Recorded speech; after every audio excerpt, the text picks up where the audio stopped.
9:30, and I'll call the meeting to order. And the first item of business is adoption of the agenda. I have moved by Finch and seconded by Mitchell that the agenda be adopted as printed and circulated. Is there any discussion? All those in favor? Opposed? That is carried. And are there any declarations of pecuniary interest or the general nature thereof? Not seeing any. Minutes moved by Finch, seconded by Mitchell, that the minutes from the February 21st, 2024 council meeting be adopted as printed and circulated. Are there any issues with those minutes? All those in favor? Opposed? That is carried. And we have 4 timed items today: 2 minor variances and a zone change at 9:30, and then a delegation and presentation on development charges at 10:30.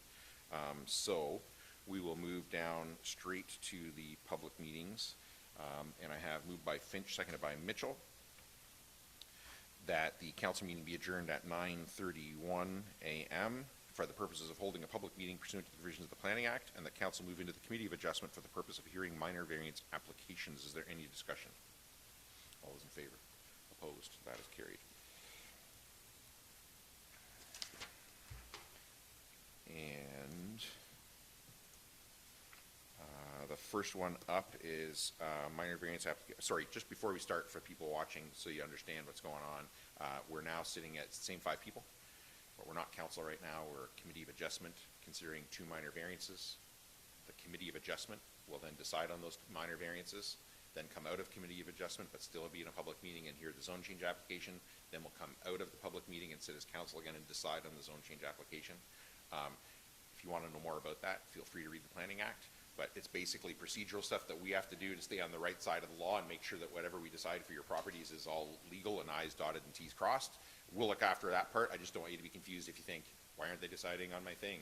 We're gonna, just not necessarily in the way that you might think that we're going to, but we're gonna get there. So first up is minor variance application A01-24, and Spencer, I'll turn it over to you for your report. Thank you, Mayor Ryan. Good morning to council, staff, and members of the public joining us here this morning. The first application for minor variance before the committee affects lands in the southeast corner of Dundas Street East and 19th Line in the village of Thamesford.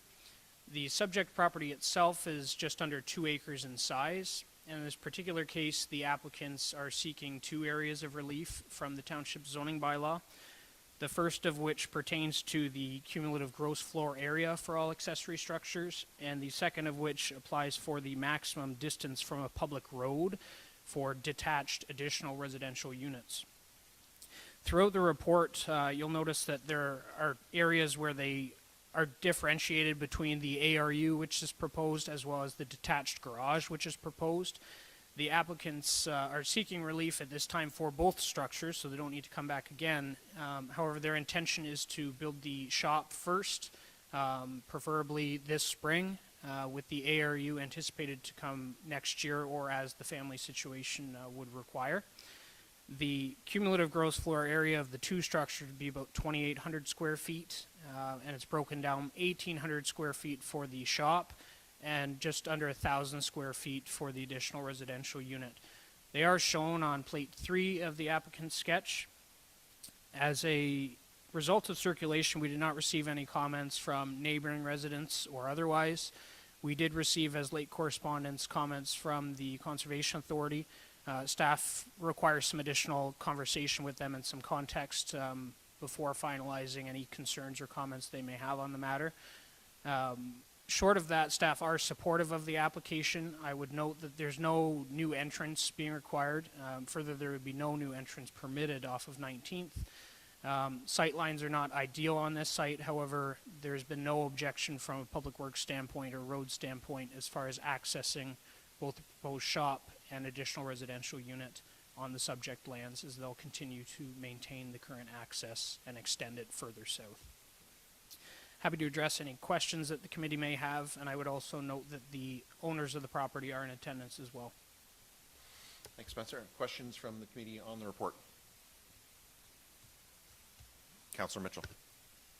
Spencer, one thing that's a little bit different about this application is normally minor variance applications are part of a project that's kind of ongoing, whereas one of the minor variance applications is for something that's not going to happen for another year, maybe 2 or 3 years. Is there any deadline from the time that a minor variance is granted until construction is needed to begin, or is a minor variance, once it's granted, good for the lifetime of the property? Through the chair to committee member Mitchell's question, there is no duration for a minor variance once it's approved. It exists on the property in perpetuity. The applicants could choose to never construct, however they would be able to, as long as it's in accordance with what they've shown as their sketch on the report before the committee. The only real timeline constraint would be associated with their building permit. Once they apply to pull permits, then there are timelines associated with that, but not for the variance itself. Okay, thank you. Any other questions? Is the applicant here, and do they wish to speak to their application? Are there any members of the public, either here or online, that wish to speak to this application? Okay.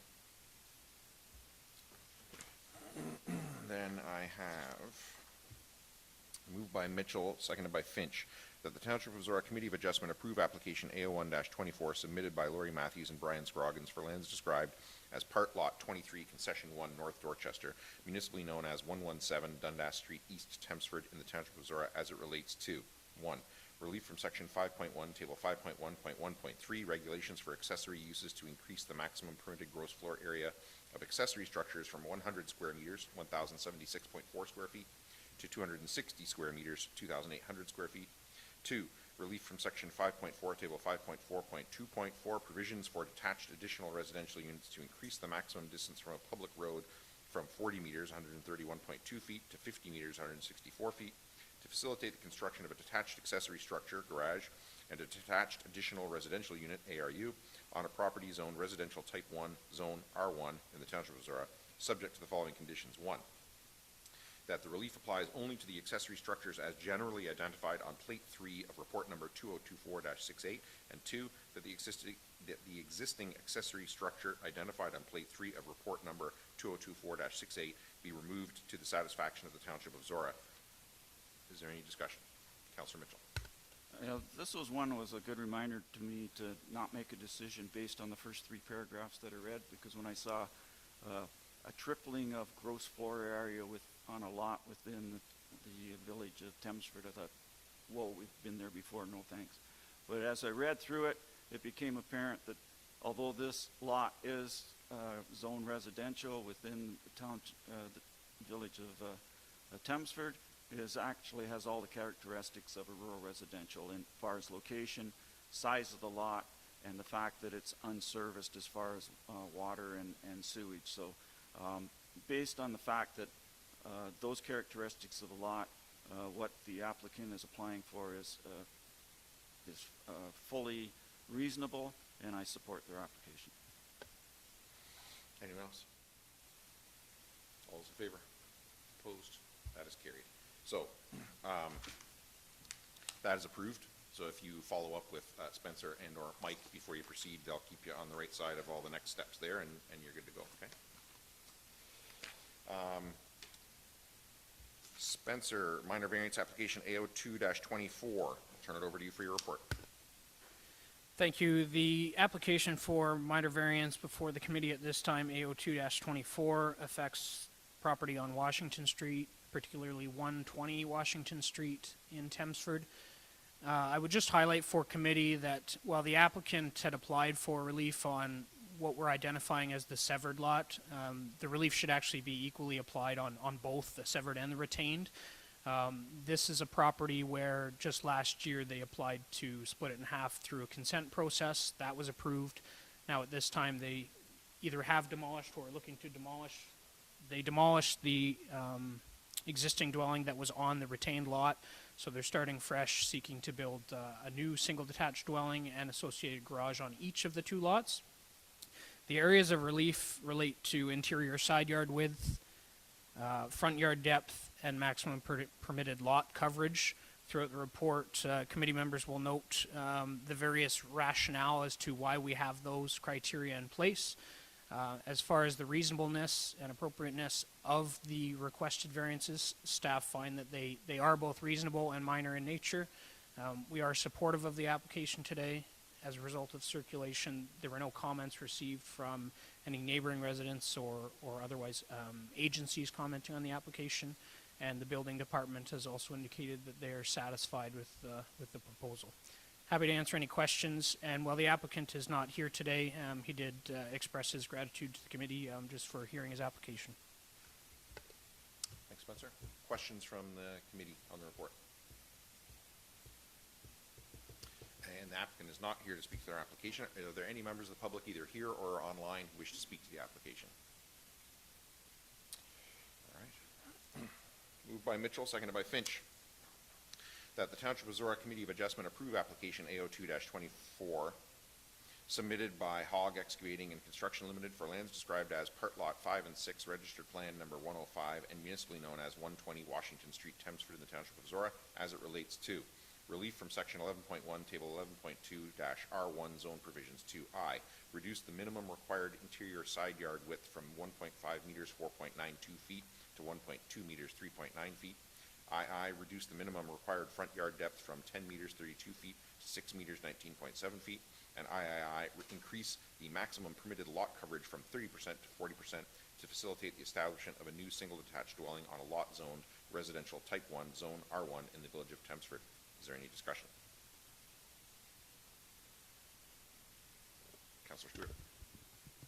Yeah, no, it's encouraging to see these, and I think I just want to highlight that it's a great thing that we have ARUs as an option for additional residential, but anytime, and there's not that many spots left in our service villages that we can do this, but there are a handful more lots out there that have this same ability, either tearing down an existing house to create two new ones, or creating two lots and retaining an existing house, and still resulting in two very reasonable sized residential lots. And this is exactly what we're looking for in our villages, to infill as much as we can. Anyone else? All those in favor? Opposed? That is carried. So again, he's not here, so but you know.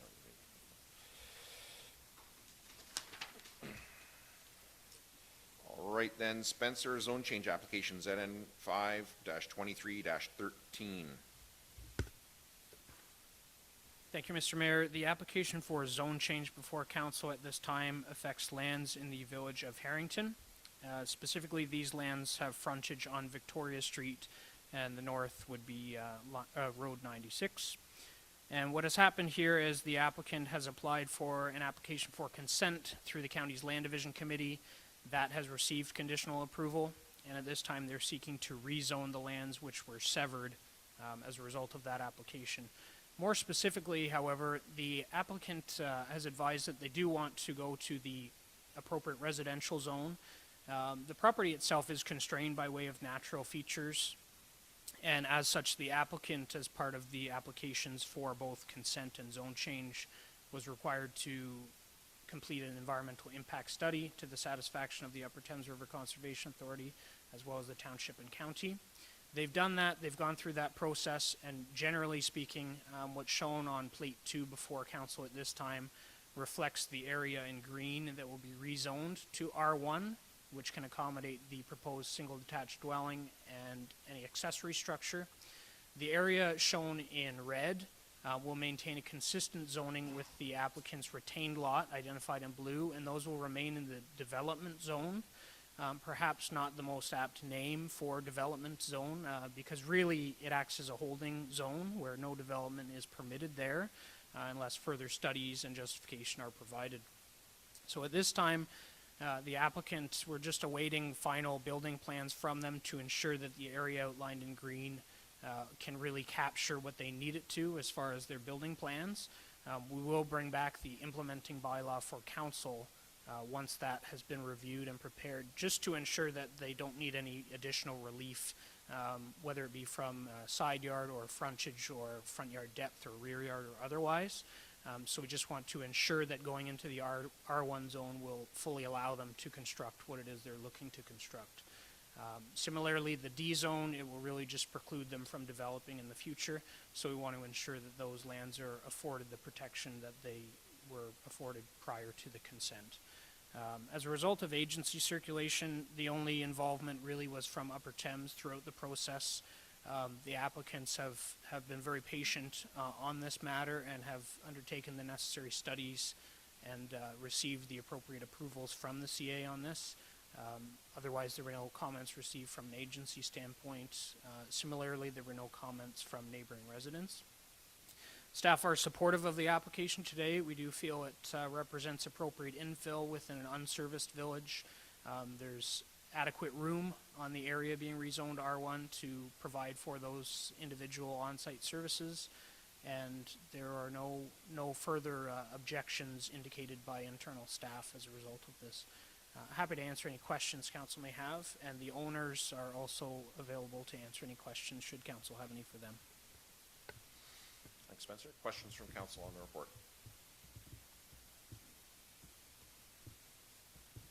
All right. Is the applicant here, and do they wish to speak to their application? Are there any members of the public here or online who wish to speak to the application? All right. Moved by Finch, seconded by Mitchell, that pursuant to the Planning Act, the public meeting be adjourned at 9:46 a.m. and the regular meeting of council be called back to order. Is there any discussion? All those in favor? Opposed? That is carried. Moved by Mitchell, seconded by Finch, that the Council of the Township of Zorra approve in principle the zone change application submitted by Harry Youngerden and Verna Lester, whereby the buildable portion of the lands described as part lots 1 to 10, registered plan number 87, block K, West Zorra, Township of Zorra, be rezoned from development zone D to residential type 1 zone R1. Is there any discussion? Councilor Mitchell. As Spencer alluded to, this is a unique property where the larger part of the property is has some restrictions due to the natural makeup of the lot. The applicants have spent considerable time and effort and to identify an area of this lot that is appropriate for development. I'm confident that it's a good infill project to use the portion that is appropriate for housing and to leave the other part for natural purposes. So I support the application. Any other discussion? All those in favor? Opposed? That is carried.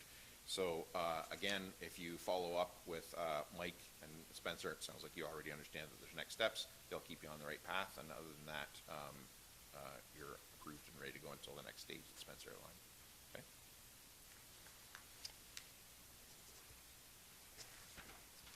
All right.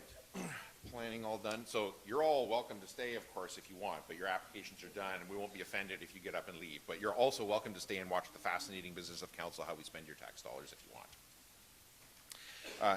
Next up is reports from staff. 8.1 Fire Department, and Chief, your first report to this council.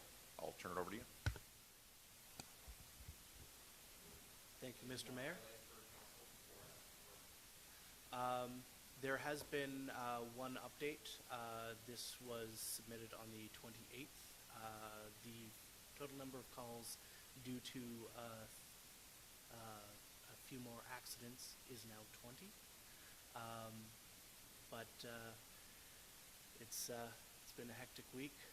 Nothing specific of note as of yet, but I'm open to any questions you guys may have. Questions from council on the report? Moved by Mitchell, seconded by Finch, that report 2024-030 from the fire chief be received and filed for information purposes only. Is there any discussion?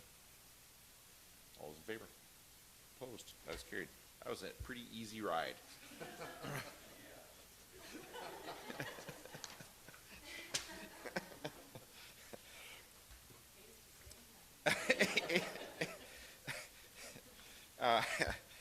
Not bad advice for politicians all the time either. 8.2 Recreation Department A, report 2024-027 from the manager of recreation and facilities regarding monthly recreation report. Sophia, is there anything you want to highlight for council before I ask them for questions?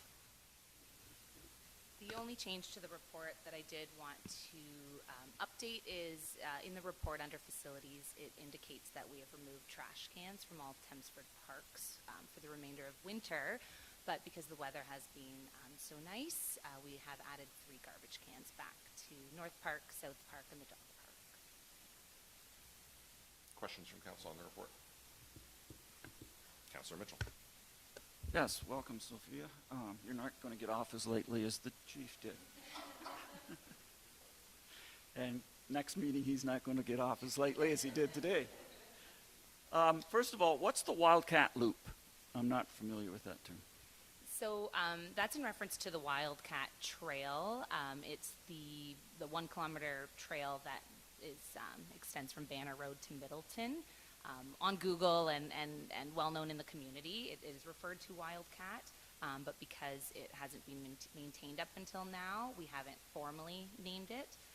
So this month, the Public Works team we're working to maintain the trail, and once that work is complete, we will formally give it a trailhead sign naming it as the Wildcat Trail. Is the plan. Okay, thank you. Second question, under ice rink usage, there's program unpaid, 19 hours in each arena. What does that refer to? That programming refers to our drop-in programming, our public skates, our shinny, and our parent-taught skating. Okay, so those are revenue generating. They are. Hours. They're drop-in Okay. free aside from our sponsored Okay. public skates. Okay. And third question is, what's the plan as far as ice removal from the 2 arenas this spring? This has been an issue the last 2 years. Yes. So this season we have agreed to keep both arenas open for an extended season. Ali and the team are working with our user groups to finalize the bookings, but as of today, it looks like April 28th will be the last day of bookings for both arenas, which seems to fit nicely for all user groups that we've spoken with. So after that, we'll begin ice melting. As far as the Thamesford Arena goes, we will extend the season based on the Junior Hockey League playoffs. So it may go into May if they have a really good run. Yes. Okay. Any other questions on the report? Yeah, Don pulled the Wildcat Loop up on the screen there, Paul. If you want.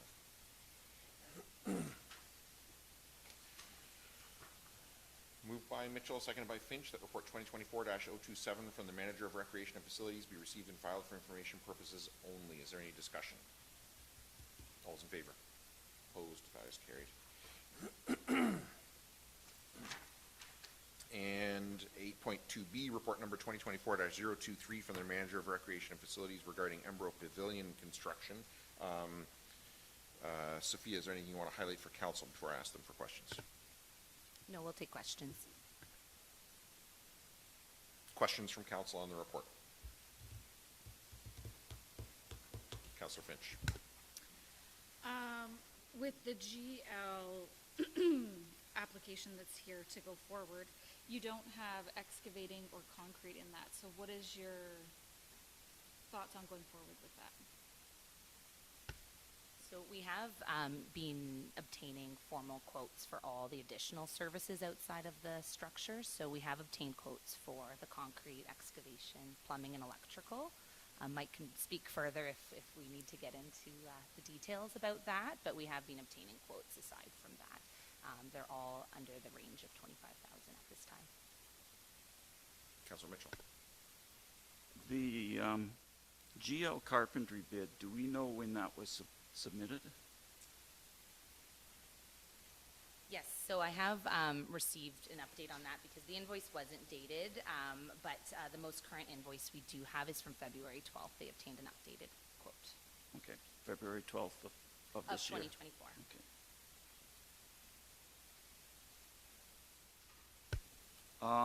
Did the committee attempt to get updated bids from FNA Construction and or Robust Shield Building Systems? Their bids were several years ago. The committee did not obtain more recent bids because once they were brought back to the committee, both of those quotes were steel structures, and the committee had decided decided they'd really like to move forward with the wood or laminated wood structure. Okay. The $200,000 that's been fundraised, does that include the $58,200 commitment from the township? Yes, that includes the 58 from the township. There is $52,000 in community fundraising done by the committee, as well as a Trillium grant that we were able to receive to make up the difference of $90,000. Okay. And last question is, what's the definition of a single source supply contract? So the definition that of the single source supply contract was to award the contract to a specific supplier for the purchase of the goods or services, in this case the structure, greater than $30,000 without opening it up to a public tender. Deputy Mayor Gray. I just had a question of clarification. I believe Paul just asked about the other services that were not included in the GL carpentry bid. You said those came in under 25,000. Is that cumulatively the remainder of the services total, or each individual one came in under, is looking at like it will come in at under 25? Each individual quote. Cumulatively, they are still falling within budget. And then a follow-up.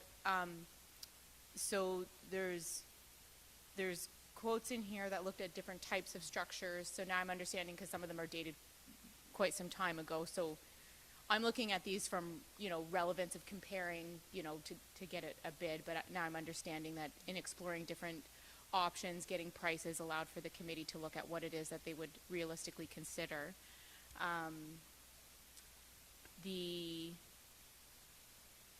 I just lost it. I'll come back to it, sorry. Any other questions on the report? Deputy Mayor Gregg. Found it.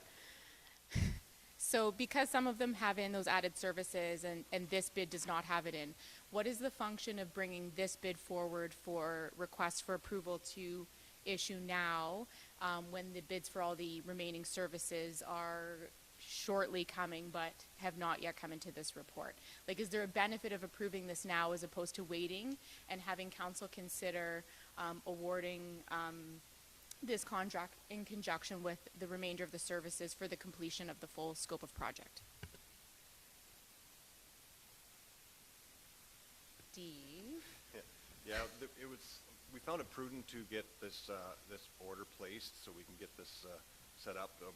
I think the timelines, once we had the order placed and paid for, were very, very short. So we were hoping to get moving on the ground earthworks as early as May 1, and even some beforehand, and have it ready for the structure to be installed. So we're just trying to be proactive here, and this is kind of a single source, a unique type building that was, of the committee liked the style of this, sticking with the wood, and thought it felt a little more appealing. So that's why we've suggested we go with this build. Anyone else? Questions? Councilor Stewart. Just a few related first to timelines. So if this was to be switched to a formal tendering process with a complete scope, because as I understand it now, we're talking award the building to one person, township sort of stick handle some of the other scopes in-house. How long would it take to get a formal tender together with a reasonable tender period, based on what we know we want now after looking at various options? We'd be probably about a month preparing the tender, and then probably 2 to 3 weeks with the advertising on bids and tenders, and then a closing date, and then with another report to council. So we'd probably be close to 2.5 to 3 months before we'd have a final decision on. Okay, and then other timelines that were noted in the report speak to ideally having this for Highland Games come July 1st, but that the other imperative timeline is to have the project done prior to a grant coming in, or to fulfill the grant requirements. So obviously July 1st for Highland Games. What's the other date that it would need to be done by? November 1st is our cutoff date for the Trillium funding. And that's completion of the construction project with a report for the funding to follow, correct? Correct. Okay, so we have all the way till November 1st, essentially, to build it. Okay. Any other questions on the report? So if I'm understanding correctly, staff's recommendation here is that within the funding envelope that council's already approved, staff are confident that with the single sourcing and the quotes that we have, and that's your subject matter expertise, opinions, and advice to council, that we would stay within the budget that's previously been approved by council. That is correct. Then the ability to, in this project, the Zorra Township staff are actually acting as the general contractors. It gives us the availability and the flexibility to outsource some of the other trades and look for prices. There has been some interest possibly in donating some of these trades, so leaving us as the staff as GCs on this project. If we weren't, and we wouldn't have the ability to be able to accept things such as that. There is more flexibility to this. It's very similar to the way Public Works does their road projects. We single source the paving, we single source pulverizing, line painting, but that leaves the township staff as the general contractor, so we have more control over costs and in-house work that can save costs as well using our own staff. So there is pros to single sourcing these items. Any other questions on the report? Deputy Mayor Greg. If any of the remaining servicing that needs to be done to get this project completed, if any of it does end up coming in as donations from community-based businesses that provide those services, if the total project scope comes down lower in budget than the $200,000 that is available in funding, that is aligned with what council was endorsing. I know the council portion of it is $58,000 as a maximum of 30% of the gross project. So if the project scope were to come down, then the municipal funding portion would come down in relation to that 30% ratio. If there's additional, so obviously the grant funding remains as such, and the funds that have been raised by the community groups would remain as is. If the scope of work fell below that and there were surplus funds from what was raised through the community, has the committee had any discussions around what those funds could be used for, or that they're earmarked to remain as part of enhancement of this project? And the reason I'm asking is I know that this was an area of concern with some of our other, we project what a project will cost, we commit to who's going to fund what portion, but then ultimately what it ends up costing ends up being something different. And the part that I'm struggling with right now is we're looking to approve work, but we don't have the full scope of exactly what it's going to cost. So if it goes over, what happens? If it goes under, what happens?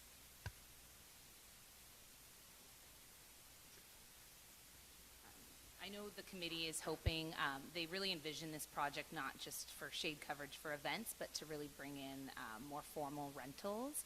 And so as an extension of this project, if there was funding, they're interested in a covering above the arena doors, so people, renters can come from the pavilion into the arena, and there's kind of a seamless look. So that's a future wish for as this project builds traction in the community and helps bring in more rentals. So we haven't done any projected costs for that, but. And then just as a quick follow-up, if we were to proceed with this without having finalized numbers on the remaining portions, if it were to come in unexpectedly higher than what the budgeted amount is the committee aware that then any gap that wouldn't be covered through the grant funding, the currently raised funding and the $58,000 from the township, that any remaining balance would be through additional fundraising in the committee or in the community? Yeah, they're aware. We've been very hopeful with how the numbers are lining up at this time, but they are aware that the additional funding would be on the community to raise. Any other questions? Councillor Stewart. If we know this type of structure is what we want, I'm struggling with the single sourcing mainly because of its value and because there's probably a lot of other contractors available to do a similar scope. But specifically this system or the proposal that GL Carpentry put forward, is it something that portion of the project, because I see the benefits in having community partners providing other portions of scopes at either for free or reduced rates, and if the township is comfortable running the project, then that for me negates other concerns about risk overall. But what stands out for me is, are we single sourcing right down to the exact system being put in, or could the structure portion, let's just say from slab up, be tendered out to multiple people based on like a full design being completed? Or is this sort of a pre-engineered thing that this one supplier is bringing forward? Or I guess related question, could we scope out something very similar but have it vague enough that other people bring other proposals such as a timber frame type thing forward for pricing? That's kind of where I think this should go, but I mean that's where my head's at, and I just I'm wondering how tied we are to that specific design. So there really isn't a specific design for this building.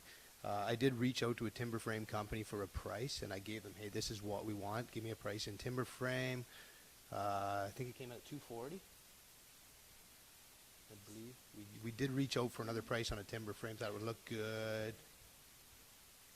I'm saying timber frame as just another known option to create something similar to this. It could be it could be totally different. It could be a steel structure as well, and maybe it fits in.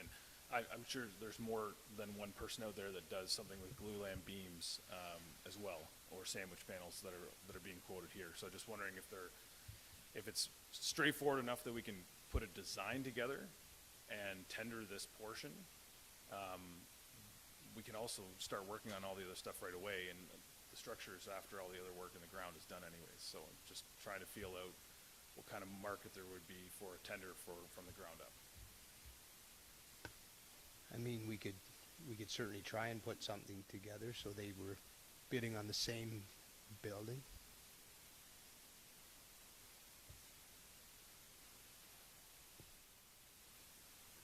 Any other questions on the report?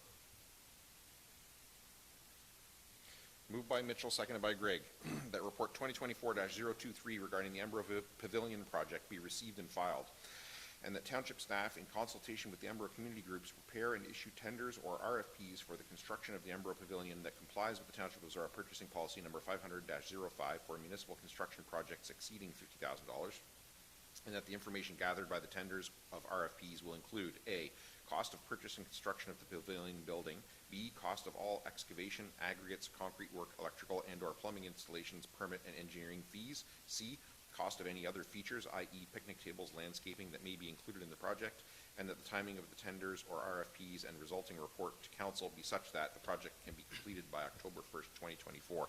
Councillor Mitchell, as the mover, do you wish to speak to that? I'm glad to see the project's going ahead.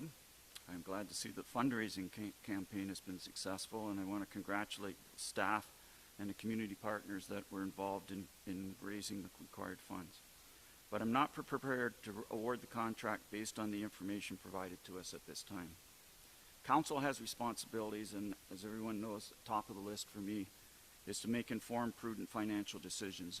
And in this case, we're not only making a decision that involves taxpayers' dollars with the township commitment, but also dollars that have been donated by residents with the understanding, I believe, that we will use those dollars wisely.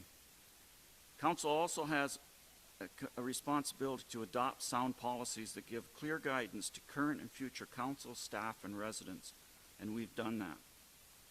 And we also have a responsibility to ensure that the township policies are followed. That's part of our oversight rule as elected officials. So I took a close look at the purchasing policy, which applies, and I went through and picked out some points that I believe apply to this particular project. 2.31 Says the department head shall not order goods or services exceeding $30,000 without requesting and obtaining sealed tenders for the goods and services unless specifically authorized to do so by a resolution of council for a particular transaction. Tenders and bids must be issued through the bidding system. 2.32, there are 6 exceptions to what I just read, including single source supply. And I am not comfortable awarding this as a single source supply. I think if there was a transparent, open bidding process, that there would be a number of more than one company at least who would be willing to take this project on and enter bids. 3.1, bid closing and opening. All bids expected to exceed $100,000 will be open to the public at a specific time and place, which will be identified in the tender advertisement. 4.1, the following conditions apply to all bid submissions, whether they are formal or informal. And included in that, bid documents must be submitted and received in the manner specified in the bid document. No exemptions will be permitted. 11.1, advertising. Any purchases estimated to exceed $30,000 must be advertised and posted on the bidding system unless the project is sole sourced or the vendor is pre-qualified. 12.11, bid deposits shall be required to accompany bid submissions for the following circumstances. All bids for municipal construction projects in excess of $50,000. 13.1, performance bonds. Performance bonds, labor and material bonds are required for all construction projects exceeding $100,000 for a minimum of 50% of the bid amount. And finally, 14, insurance requirements. 14.2, the successful bidder must furnish the township proof of a liability insurance policy covering public liability and property damage for no less than the minimum amount stated in 14.1, and that 14.1 lists the dollar amounts that are required.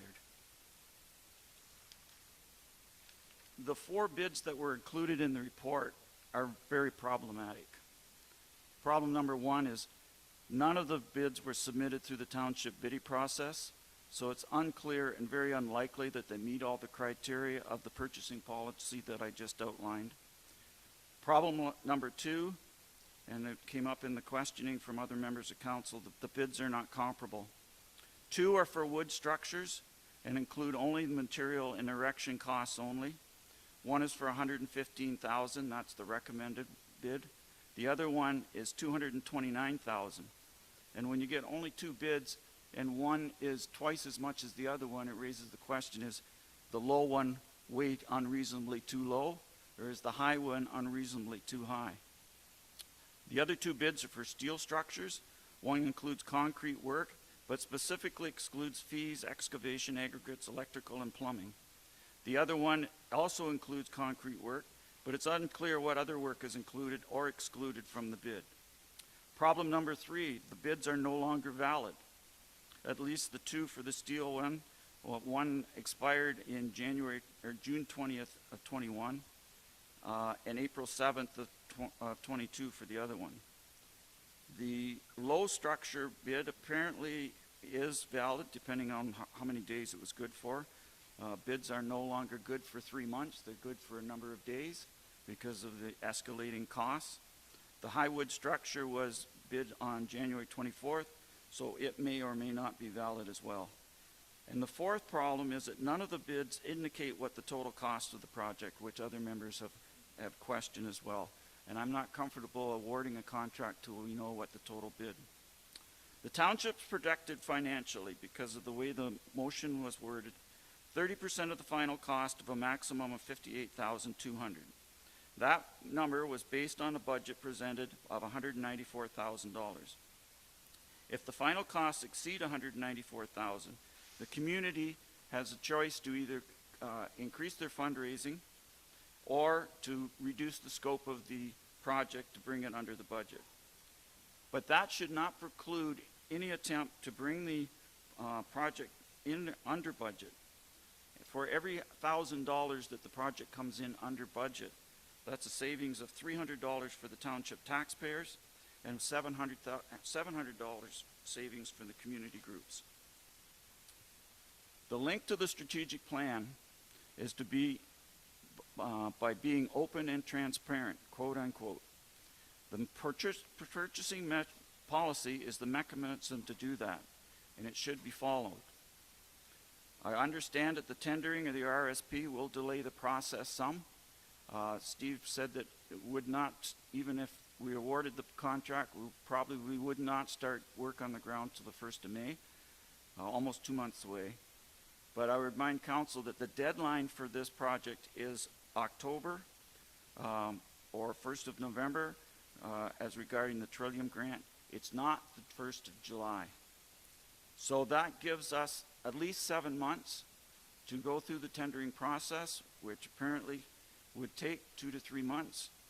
But I think 7 months is a reasonable amount of time to do this tendering process properly and professionally, and to follow the policies that we have in place, and to have this done in time to meet the Trillium deadline. I think it's more important to do this project right than it is to do it fast, and that's why I brought forward the motion that's before us today. Deputy Mayor Gregg is the seconder. Do you wish to speak to it?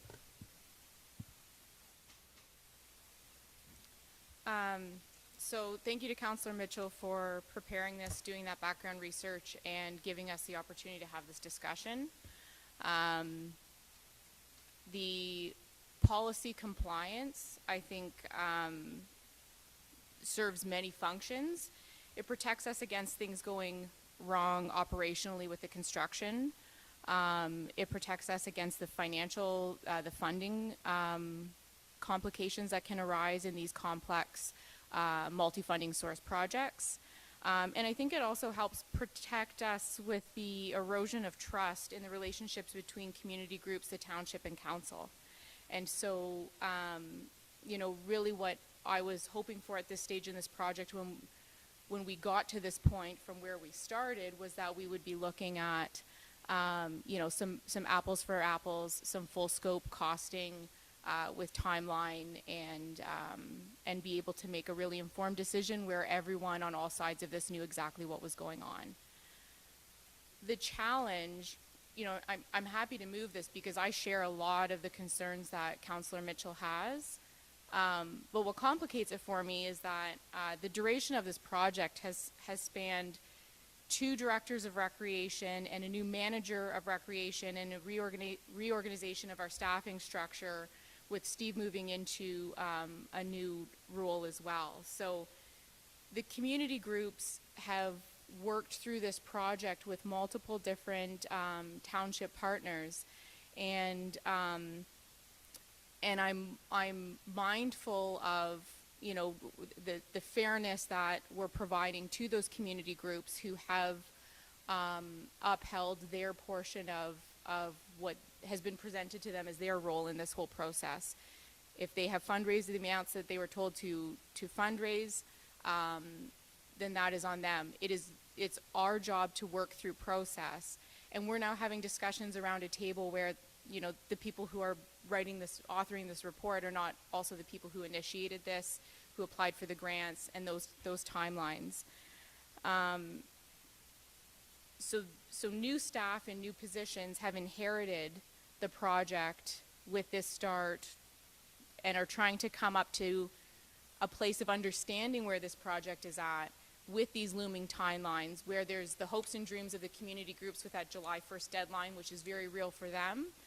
And for us around this table, it's really that grant funding. That $80,000 is a huge financial piece for this project, and compliance with that grant deadline is critical for us and critical for every resident of Zorra Township that's contributing to the tax base that, you know, would have to make up that gap if we lost that grant funding. The township can apply for $1 trillion grant a year, and there's other projects that are waiting to apply for it once this project is complete, and they're being held off as well. So my challenge is in, you know, as much as I want to have compliance with the policy, as much as I have an expectation that moving forward, we have compliance with policy. My main concern right now is just not having the full financial scope. The 2.5 to 3 month wait to comply with the motion drafted by Councillor Mitchell, setting us back 2.5 to 3 months, I'm not sure I can support. What I'm, you know, and we'll see where debate goes and where a vote goes, but what I might be interested in is not going to tender with the project as recommended by Councillor Mitchell, but to ask staff to come back with a follow-up report that provides the full financial scope of the remainder of the project, so that ahead of issuing approval for the contract with JL Carpentry, that we can have the fulsome discussion of all of the numbers. And what I'm anticipating timeline-wise on that from what staff have said is that those numbers are likely quicker to get than the 2.5 to 3 month timeline of going out to tender. So if that kind of a report could come back at the next meeting where we do have some of that better information, I would be more comfortable proceeding that way, but I will leave space for my colleagues to contribute their thoughts. Anyone else? Councillor Stewart. Yeah, I think the motion is open enough that there could be a follow-up report to scope out the entire project prior to it going out to tender. So if that came back and there was at that time, so my big concern with going full RFP on the entire package is that we're missing out on further community partnerships in some of the other trades that I'm quite confident that our staff could oversee a portion of the job, and therefore take advantage of those benefits. What I heard from the discussion was that we weren't sure whether those things were going to be free or not. So when we say that someone's interested in maybe doing the electrical work as, you know, at a reduced rate or something like that, I'm all for following the policy, but I also think that when it makes sense that community partners are stepping up in a big way to make this project more financially feasible for us, that we should think about being creative with the way we're tendering the work. And I think if we have more information, we can make a better decision on that. If we get firm commitments from community partners, that would make a difference. And if enough people are willing to step up in those other scopes, getting up to the, say, the foundations and the slab ahead of a larger structure, then I would still like to see something that like I suggested earlier, maybe we are tendering what's above the slab, but that we work, you know, with community partners and our own staff to oversee the project up until that point. Number one, it gives us time to get going on the project faster, if that is the case, without a formal tender for the entire scope. And it gives us some time to get some more competitive pricing for what is obviously the largest component of the project overall, being the structure above grade. Anyone else? Councillor Mitchell. Just in response to the comments there, I think the motion is open enough in that it is tendering or RFP, that it gives staff the options of how they design that, and whether the tender or the RFP that they design includes work from donated from community members, or some type of work which from the township. I think there's enough flexibility in the motion to allow staff, when they develop either the tender or the RFP, to include that, so that it shortens up the timeline required. But to me, the big sticking point is that we weren't open in how we tendered this, and we have a policy that and a strategic plan that says that we are open for these major projects. And a $200,000 project, it's not the ZMF, but it's still $200,000 of tax dollars that are going to go in there. And I think if we have a policy, as much as possible, with whatever flexibility is built in there to make it work, we need to follow the policy, and what has before us today has not followed the policy in any way. Anyone else? Deputy Mayor Grady. Deputy Mayor Grady. Just a a question for staff of clarification. So it was mentioned earlier to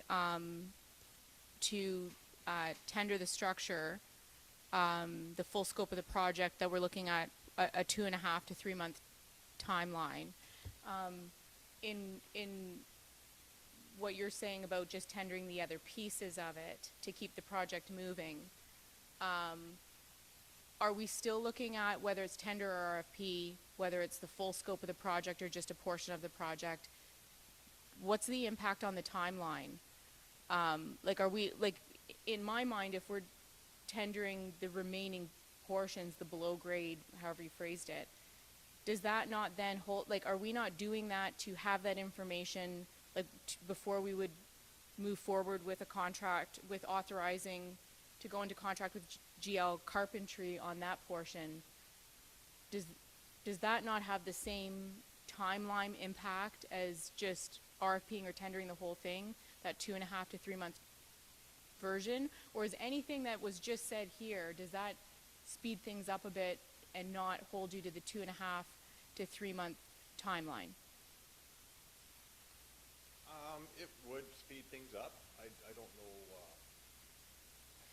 I guess we'd have to, right now, we've got some quotes on each of the other parts of the project. We're just currently waiting on more. We'd like to get at least 3 more for each part of the remaining parts of this job. So we're still waiting on some more responses on that. But I mean, we could put together a final cost of what we have to date quite quickly. Sorry, follow up from Deputy Mayor Gray, and then Councilor. So the quotes you already have for the other services, you're awaiting further quotes so that you get a good range, so that you know that you're getting best value for this township project. When do you anticipate having those final quotes in that you would then be able to bring that to council? Would that be 2.5 to 3 months, or would that be next meeting? That's a good question, Mike.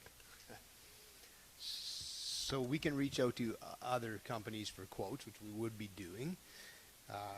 I've reached out already to other companies for quotes and have got no response. So no guarantees how long it's going to take or how, and I'll also say, no matter how we go about this project, you're always going to be open to extras, whether it's we fully, so I'm asking guys for quotes on electrical, but they can only give me a quote on what they see, right? Always remember, there's unforeseens. It just is, no matter how we go about this project. Councilor Mitchell. So what I'm hearing is that part of the process is already underway, that we are getting quotes through the township staff, which is different than what the tenders are that have been submitted with this report. I'm comfortable with that if those, the concrete work, the excavation, the electrical, and that, if we're already in the process of gathering that money, or that information, then that certainly, I think, is a step in the right direction. I'm just not comfortable awarding a contract based on what. So the reason that I authorized or signed off on this report was I felt confident that all the work that staff had undertaken to this point was done, in a transparent way. It didn't go through our formal process, and that's why that the report's before council now is to seek approval. So the tendering policy allows for that to seek council approval. In this case, staff collectively felt that by getting quotes on various aspects of this project that we were doing due diligence. We were leaving ourselves open for flexibility in the way that this project was going to move forward. So the building is just one component of it. The concrete's going to be a large portion electrical. So we are getting competitive quotes, and the prices on those all fall under the thresholds in our purchasing policy. So we're not piecing this out and circumventing council by doing that. It's just the way that we felt we could get best value for the dollar on this project. If we went for the full tender process, we all have no doubt that this will come in, not substantially higher than what we're going to get now, but it certainly will be higher. And the transparency that we have by putting a tender out, I think, and I feel is being met the way that we've handled it to this point so far. So, you know, if council wants us to proceed with a scoped RFP on this for the building, it's not ideal, but I mean, if that's what makes council feel comfortable, then staff would certainly understand that. Anyone else? Councillor Stewart. Sorry to clarify, Don. Do you think that there's an option, a viable option there for a portion of it, building only, to be tendered out versus the entire package? I would look to the subject experts on that for their opinion. We could look at that. The big reason why we're going this route is because there's a certain design and a certain look that the committee's going for. There's not many out there that offer that. And the nice part about it was what came back was the lowest.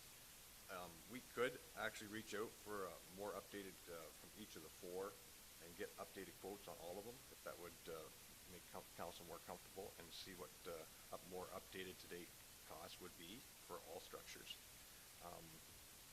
This is kind of why this report came to council, is because it's kind of a unique design. It's a look and feel that the committee kind of liked. So that's why we tried to choose this one and go forward with it this way, transparently through this report. Anyone else? Well, I was going to say I like policy as much as the next councillor, but I think I probably like policy more than the next councillor.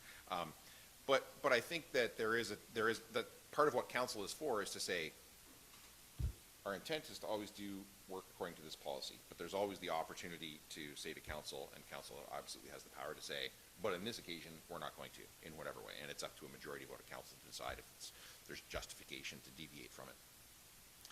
To me, I'm absolutely confident we're doing this transparently.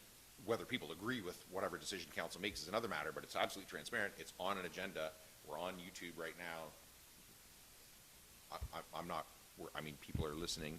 I'm not worried about the transparency part of it. Again, notwithstanding whether they agree or disagree with whatever decision council comes to.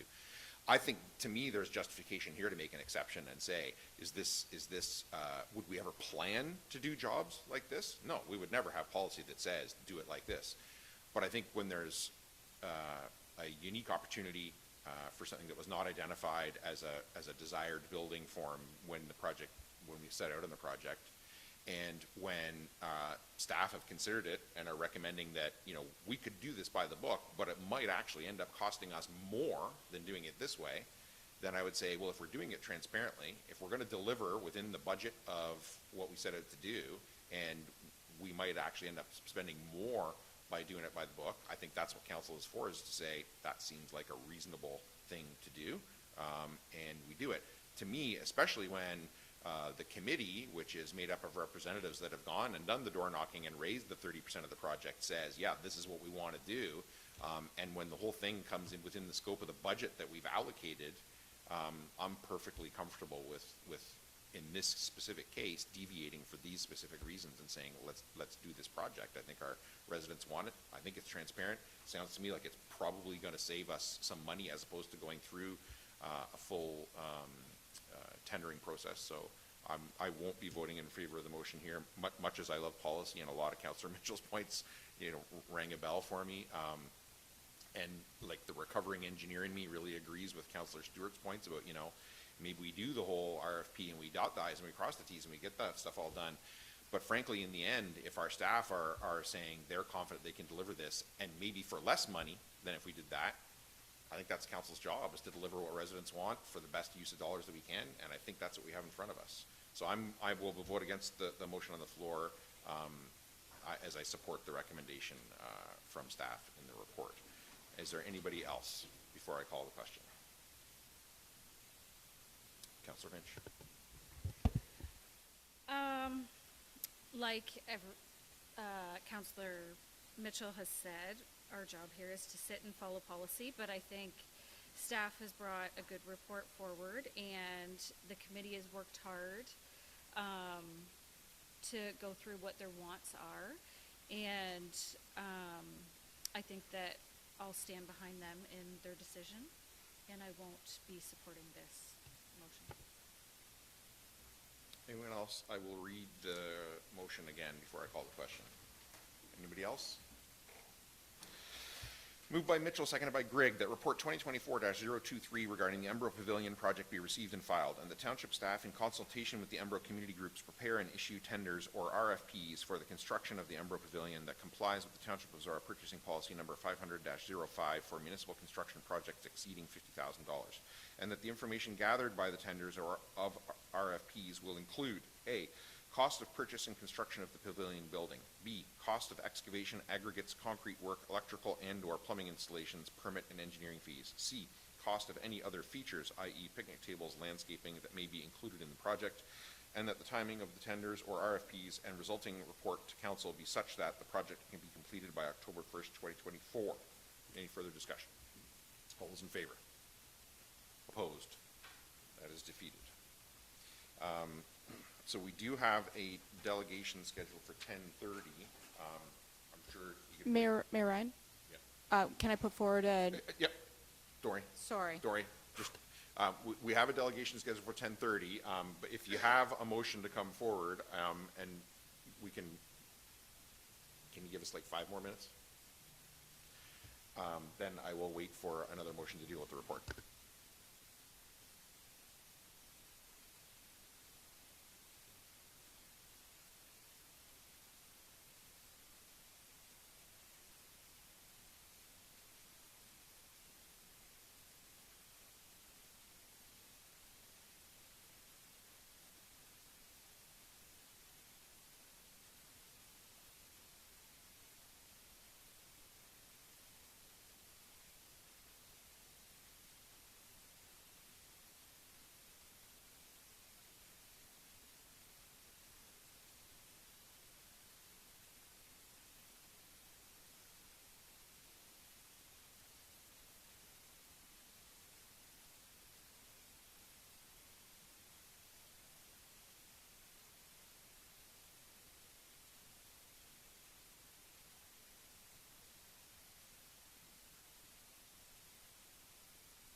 Okay. I have then moved by Grigg, seconded by Stewart, that council request a follow-up report at the next meeting with quotes and staff recommendations for the additional services needed to complete this project, and that the contract with GL Carpentry be considered at that time. Deputy Mayor Grigg is the mover. Do you wish to speak to that? Not much more left to say. I think we've had some good discussion around the function of the policy and some of the concerns we have.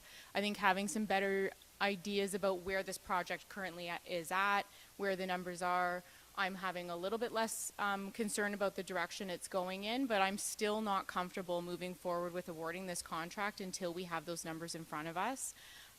So I think that this provides a bit of a good compromise that allows the project to continue while it's creating a slight delay. It sounds like the quotes are close enough to coming to council that we could have that discussion in 2 weeks. A 2-week delay is not a 2.5 to 3 month delay, and I think it also recognizes the important work of the community groups and their efforts to get this in for their 2024 event. So I will be voting in favor of this motion. Councillor Stewart is the second. Yeah, just adding that I think this follow-up report is being requested because we're just wanting all the information to make a decision. This report references pricing differences between options. You know, I know the ones out of here for timber frame at 91% higher, but even the 22% higher, that's not based on the same scope. So we're not talking about comparing apples to apples, and that's all we're really trying to outline here. So if this report had the 5 more points that I think were loosely discussed and probably some more firm numbers that are being gathered already and will probably continue to be gathered, then I think we can make a much more informed decision at the next meeting. Anyone else? Councillor Mitchell and Councillor... Yeah, I'll support the motion. It doesn't go as far as I would like, but it's a good compromise to the concerns that I raised and other members of council raised about where we're at on this project. I think there was, if nothing else, good discussion rather than rubber stamping the recommendation. I think staff and the committee have heard the concerns of council and where this process is at and how we're going to commit our dollars. So if the alternative is approving the contract or approving this motion, I'm in favor of this motion. Councillor Finch. I'm happy to support this motion. I think once we have all the numbers in front of us, and if we can have that in 2 weeks, then it's not delaying much of the process going forward. So I'm happy to support. Yeah, question for staff. This asked for the follow-up report at the next meeting. Can we do that? I think we're fairly confident we can come up with some numbers. Just for clarity, though, I want to make sure that I'm getting clear direction from council. So do they want updated costs on the structure as well, like from the other people that, like from FNA and all the other people that submitted bids on that structure? Do you want them updated to a more current state? Because I know it was mentioned during the discussion about some being quite outdated and cost change. So is that something that? I'll read the motion, and then I'll ask council if the mover and seconder, if that's what they intended, and I'll ask you if that gives you the direction that you're looking for. Thank you. So again, moved by Grigg and seconded by Stewart. That council request a follow-up report at the next meeting with quotes and staff recommendations for the additional services needed to complete this project, and that the contract with GL Carpentry be considered at that time. Is there sufficient direction in there for you, for your question, Steve? I think so. I think we can do this. And question then for the mover and the seconder, To be clear, we had a lot of discussion around apples for apples, and if we were to tender it and different people bidding on it. The motion only speaks to the alternate services. additional. The additional services to complete the project. Would I have liked some other, like what has already happened has happened. I also am recognizing that, different nature, like the steel structures, the wood structures, the community group has spoken about what it is that they like the aesthetic of, and because it's fitting in the anticipated scope of budget, then I'm looking to not touch that any further. Moving forward in projects, I think, staff could bring these reports and quotes forward differently, but specifically for this project, all I'm looking for is the quotes. It sounds like 90% of it is already gathered, so if that can just come into a report with staff recommendation of where to award and what those totals would be, that's what I'm looking for. Anyone else? You're good? Yeah, just, we do have a very good handle on a lot of quotes already, but we all feel like we're waiting for other quotes. We feel we can do better, so that's why those additional numbers weren't included in this report. We had a solid firm number on this part of the project. We're still waiting for better numbers on the others, so we didn't really want to include this in this budget, in this report. However, I can see that it's no problem doing what you asked. Anyone else? I'm comfortable with going ahead with the recommendation in the report, but similar to Councillor Mitchell, but I guess on the other side, I think this is a good compromise that addresses the concerns of council and gives us an opportunity to move forward. And I understand still within the timeline that the community group committee would like to see. So I'm comfortable with this as a reasonable compromise. So I'm going to read it again and call the question. Moved by Grigg, seconded by Stewart, that council request a follow-up report at the next meeting with quotes and staff recommendations for the additional services needed to complete this project, and that the contract with the GL Carpentry be considered at that time. Is there any other discussion? All those in favor? Opposed? That is carried. And then we're going to go on to our 7A delegation, and then I'm going to suggest maybe we take like 5 minutes after that. Not a public meeting, Gord. Can you just, Spencer, can you just double check that microphone's on, and then we'll turn it over to Sean Michael.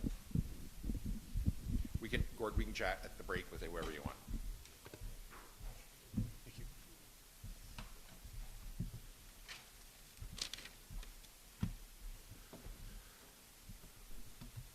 Okay. Good morning, Mr. Mayor and members of council. The intent for the presentation today is to provide you with an update on the development charge background study and bylaw process that we've been proceeding through with the township as well as the county and the other area municipalities, excluding Woodstock. Some of the key items we want to highlight for you today and to receive your comments prior to finalizing the study are looking at how the draft calculated charges are standing at this time in terms of how they also compare to your neighboring municipalities, to review the development charge bylaw policies, including the exemptions that are within the bylaw, and then also to look at the financial impacts of those exemption policies, as well as one of the key items we were tasked with undertaking as part of this review. So then to just start out with, I think it's a high-level overview of the methodology required under the Act to calculate development charges, to give a general sort of review understanding of the process. So what the exercise commences with is understanding what the anticipated amount, type, and location of development is, as development charges are a tool to recover capital costs from new development. Having understood that anticipated development, we then need to look at what is the increase in need for services associated with that development, and what the capital cost would be to provide that increase in need. There's certain tests that need to be met as well, including ensuring that that increase in need for service is not greater than the average level of service that was in place historically over the past 15 years, so that you're not increasing service levels and having new development pay for that. And as well, the needs, we need to have an expression of counts that those needs will also be met. When we determine those gross capital costs, there are certain deductions from those that need to be met.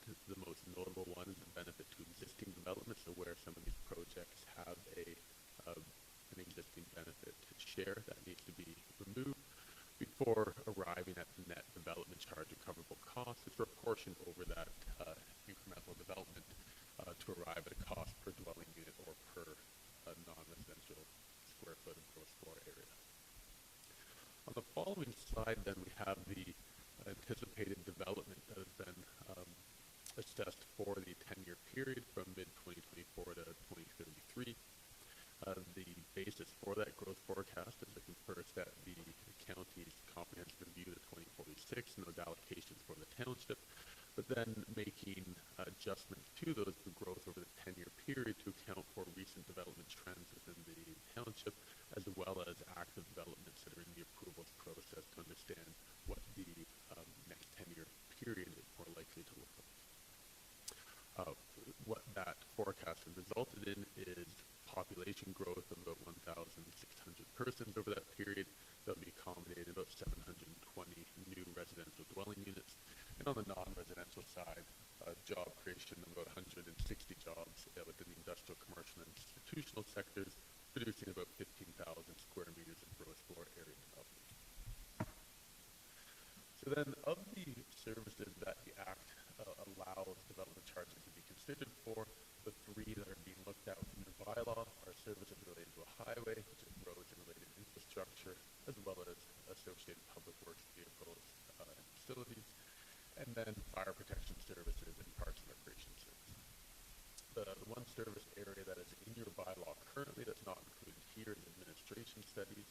With Bill 23, those costs have been removed from the development charge eligible costs. You can no longer include the costs of growth-related studies within the development charge bylaw. And so the details of the capital program is included in the technical appendix to the presentation package that you've been provided. At a high level across those three service areas, the gross capital costs are just under $16 million over that 10-year period. We can see that about 40% of those costs in the yellow section of the pie chart have been deducted as a benefit to existing development, or about $6.3 million. The majority of that is related to the replacement share of road improvement projects that have been identified, as well as for the benefit to existing of share of parks projects. You also note on the left-hand side in the dark blue section, we have what's called a post-period benefit, which is about 15% of the cost. That is for costs that are growth-related, but of a benefit to growth beyond the 10-year forecast period, so those costs are not included in the calculation of the charge. And that primarily relates to the inclusion of an aerial apparatus that would be required for new development, not within the 10-year period, but is included in the background study at this time. Reserve funds are also, the existing reserve fund balances are deducted from the future needs if you have already collected those funds and don't need to collect them again from future development, resulting in about $6.2 million being included in the calculation of the charge.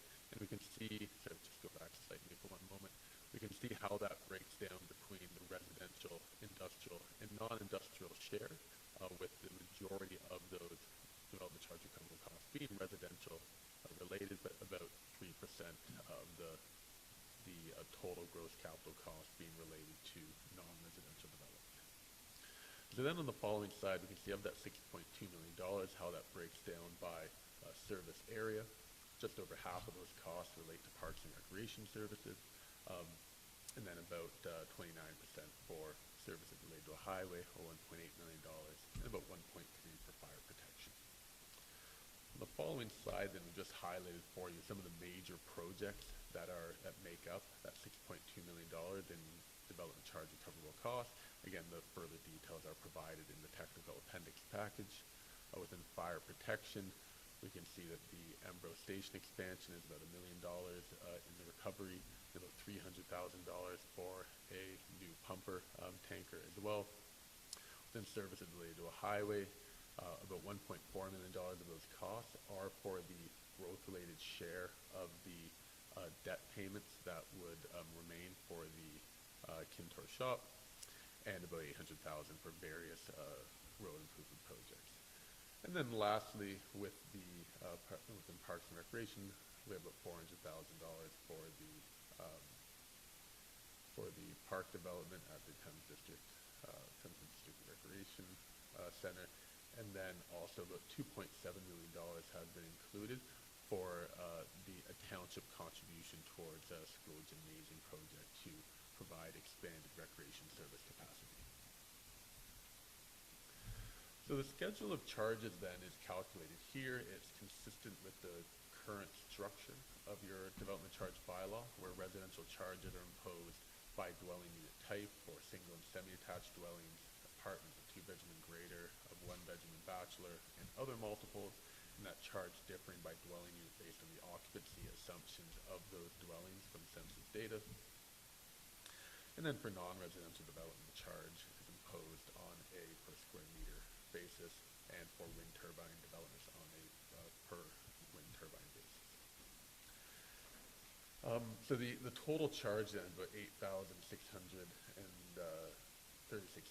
for single and semi-attached dwelling units. What we can see on the bottom line of that top table in the teal color is the charge at 80%, which is the year one charge. And I'll touch on this in a bit more in further detail, but with changes to the Act with Bill 23, municipalities are now required to phase in that bylaw over the first 5 years, and so you can only impose 80% of the charge during the first year of the bylaw. And so what a calculated charge is a little over $8,600, the charge in the first year of the bylaw would only be $6,900. We can see that the fully calculated charge would be about a 30% increase of your current charge, but in year one of the bylaw, only a 4% increase of about $270 per single and semi-attached dwelling unit, so a fairly modest increase. On the non-residential side, the increase in the charge is slightly higher, about a 12% increase in the first year of the bylaw, increasing from about $21 per square meter to $23 per square meter. So then what we wanted to highlight was how your current and proposed charges compare to the other municipalities in Oxford County, as well as some surrounding jurisdictions. What is presented here is the full development charges that would be payable, including lower tier charges, which are in the dark blue section of the stacked bar, upper tier development charges in the yellow section, and then in the light blue section, which is we only see that for the Brant County and the Waterloo Region municipalities, are the education development charges. The charges that are shown here are for the other Oxford County municipalities within this review are the fully calculated charges that they're going through this process as well, so including both the county's updated charges as well as their draft charges. And so if you were looking at the charges for Norwich, for example, you'll see that their current charge is indicated by the green dot. Their fully calculated charge is slightly lower than that, and their year one charge with the red dot, it would be slightly lower than the current position, as an example. For the township, what we've shown is the position of your current charges, including water and wastewater development charges at the county level with the gray arrows, so we can see that for Embro and Thamesford at the bottom end of the comparison, and we can see them with the light blue teal arrows where each service area would move to with the fully calculated charges or the year one charge. And just to highlight here for your information, while you're not making any decisions around county charges, it is noted that the county charges for Embro that are shown here for current are the municipal act capital charges that the county does impose currently for development in that area, but what is being proposed at the county level is development charges within Embro for water and wastewater services, which are not currently imposed. And so what you'll see in terms of that, with the increase in the charge, so with if we focus on the year one increase with the township's charge going up by a little under $270, we, within Thamesford, we also have about a $3,200 increase in the county charge, and within Embro, about a $5,400 increase in the county charge. So we look at the township moving up slightly in that relative position, but still towards the bottom end of the comparison. That movement is really being driven by the county's charge and not by the township's development charges. And we have a fairly modest 4% increase being proposed in year one TO charge. On the following two slides, then we have similar comparisons for commercial and industrial development. So again, very similar for commercial, a slight increase in that relative position being shown within Embro, and actually for within Thamesford, we actually have a slight decrease in the first year of the bylaw, and that's being driven by the fact you have to apply this 20% reduction to the county's charge. So fairly nominal impacts on the commercial side. And then lastly on industrial, we can see that within the county, just on the following slide, please. We can see that within the county currently, Woodstock and Blandford Blenheim are the only municipalities that exempt industrial that impose charges on industrial. Just one slide forward, if you don't mind. Thank you. Blandford Blenheim and Woodstock being the only municipalities that impose development charges on industrial.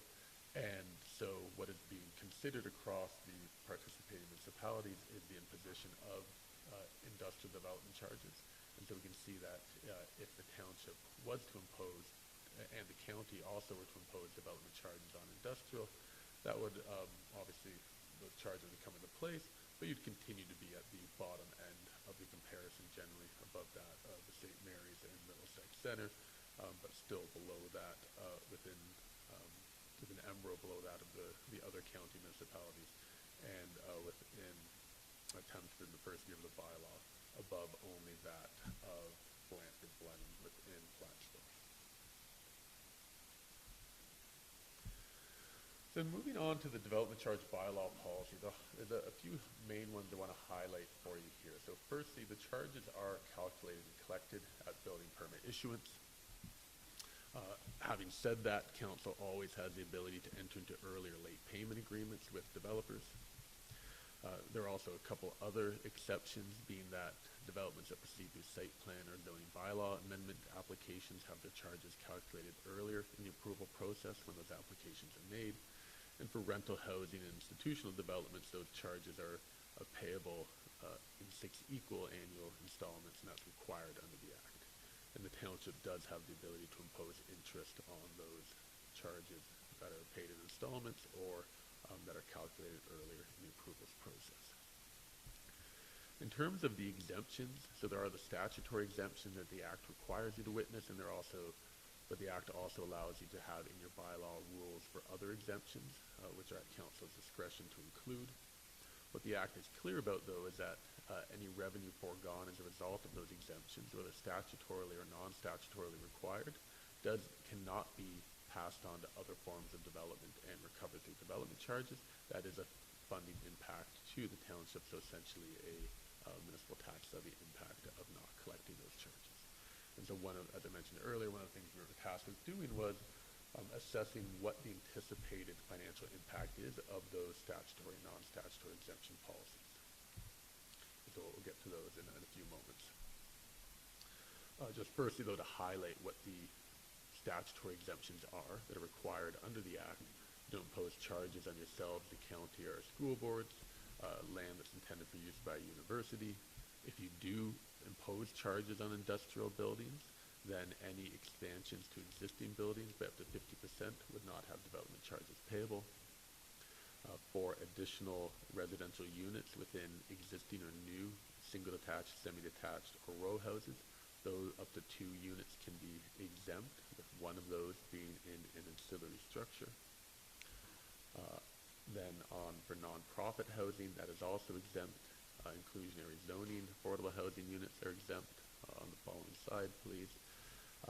And then as well, there are affordable and attainable housing exemptions that have been provided for in the Act. However, these are not yet in service or in effect. So we're still waiting on the province to provide definitions of attainable housing and to release a bulletin that would provide further clarity on the application of the affordable housing exemptions. For rental housing development, there are discounts that are required. So for greater than 2-bedroom units, a 25% discount. For 2-bedroom units, a 20% discount, a 15% discount for one-bedroom and bachelor units. And then, as I mentioned, there's a mandatory installment or phase-in of the charge that is required, where you impose 80% of the maximum charge in the first year of the bylaw, 85% in the second, moving up to 100% in the fifth year of the bylaw, with bylaws now having a maximum life of 10 years. So then moving on to non-statutory exemptions. These are summarized here for the current policies within the township and the other participating municipalities in this process. Generally, the non-statutory exemptions are consistent across the county, with the exception of how non-residential exemptions are imposed. So what you'll see here on the second line of the table is that, with the exception of Blanford Blenheim, and actually in Woodstock, we're looking outside the participating municipalities, everybody exempts industrial buildings currently, but then Ingersoll, Norwich, and Tillsonburg also exempt commercial institutional uses, while the county and the other municipalities would impose development charges on non-industrial development.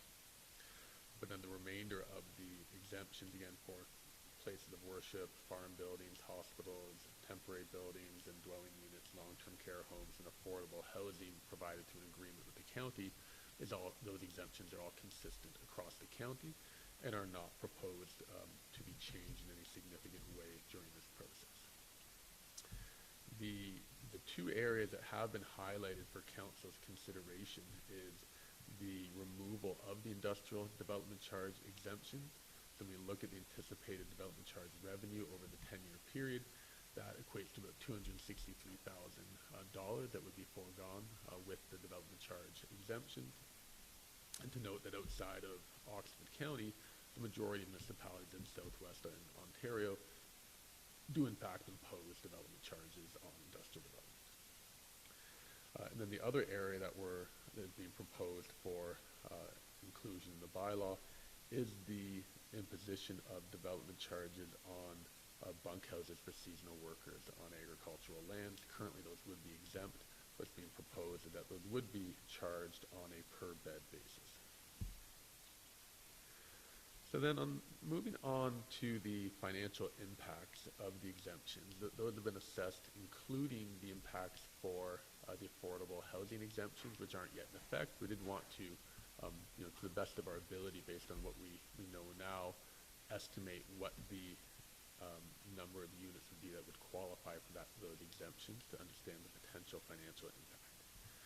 And so on the following slide, we've broken down the anticipated dwelling units over that 10-year forecast period by how they would qualify for the different types of exemptions. And so we can see on in the teal section, about 17% of the forecast units would meet our anticipated definition of the affordable market and rental housing. There'd be about 4% of the units between long-term care and secondary units that would be exempt, and about 7% of the forecast units would meet the rental housing housing definition and have reduced development charges imposed, meaning about 72% would be fully chargeable, notwithstanding the phase-in of the charge. And on the non-residential side, looking at the type of development by forecast gross floor area, about 2/3 of the development would be industrial and currently exempt, and about 1/3 within commercial and institutional on the following slide.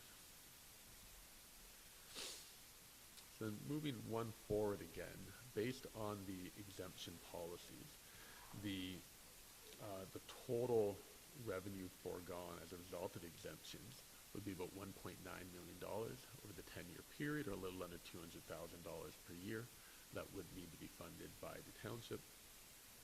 The vast majority of that is related to the statutory exemptions, and you can see in the second last line, the subtotal of the table, about $1.6 million being related to those statutory exemptions, with about half of that related to the anticipated affordable housing exemptions at $860,000, and about $618,000 related to the revenue foregone as a result of the statutory phase-in of the charge. The industrial development then represents about $260,000, as I highlighted earlier, of that total of $1.9 million in terms of the impact of continuing that exemption policy if council decides to. So last couple items then on the policies. The redevelopment credit policy would continue to be in your bylaw, where you have demolitions and replacements or conversions from one use to another. The replacement of the existing use does not represent an increase in need for service, and so there are credits against the development charges payable to recognize that. So the simplest example is where you replace a single-family home with a new single-family home. There is no increase in need for service or demand as a result of that, and so no development charges are payable. And then lastly, on the administration of the bylaw. So what is proposed for the township and across the county for administrative ease is that the bylaws would all come into force on June 13th of this year. Having the bylaws all have the same in-force date allows for the phase-in of the bylaws to be triggered on the same date as it's required to occur on the anniversary date of the bylaw. And then that also allows each of the municipalities to have their mandatory indexing also occur on June 13th as opposed to the current date of April 1st. And again, having that occur means that there's some ease of administration for township staff of only having that charge change once per year, so the indexing and phase-in date would be on at the same time, and for ease of understanding for the development community, knowing that the county and area municipal charges will all change on the same date and only once per year annually. And then also just to highlight that what is being proposed is that there would be 3 separate bylaws, each with identical policies, while you have one bylaw currently. And the reason for that is just to provide for some flexibility in amendments or updates to those bylaws over their life and how that impacts the possible re-triggering of the phase-in of the bylaw. So slight additional administrative process in passing 3 additional bylaws, but then in terms of administering those thereafter, identical to if you had just the one bylaw. So just to finish up on next steps in the process. So moving from here, we'll be taking any comments received from council and then presenting the draft findings to a group of development industry stakeholders at a virtual consultation session on March 18th. The study will then be released by April 5th, meeting the 60-day requirement to have that study available publicly 60 days before bylaw passage, which is anticipated for at the June 5th council meeting in advance of that June 13th effective date. And there would be the statutory public meeting of council held on May 15th during that 60-day period.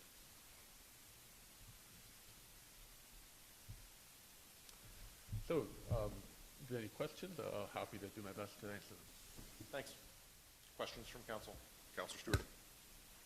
Yeah, just since we're talking about timelines, and I'll jump right back to what I was wondering with the industrial exemptions. So, is my understanding that if we were to, endorse what you brought to council, a couple different things that you brought to council for discussion or thoughts, we would have to those decisions would have to be made prior to meeting with stakeholders on March 18th, or is there time up until council reviews this in May to change what is exempt and not exempt? Yeah, so good question. Technically, there's time right up until bylaw passage. But I think we bring that back.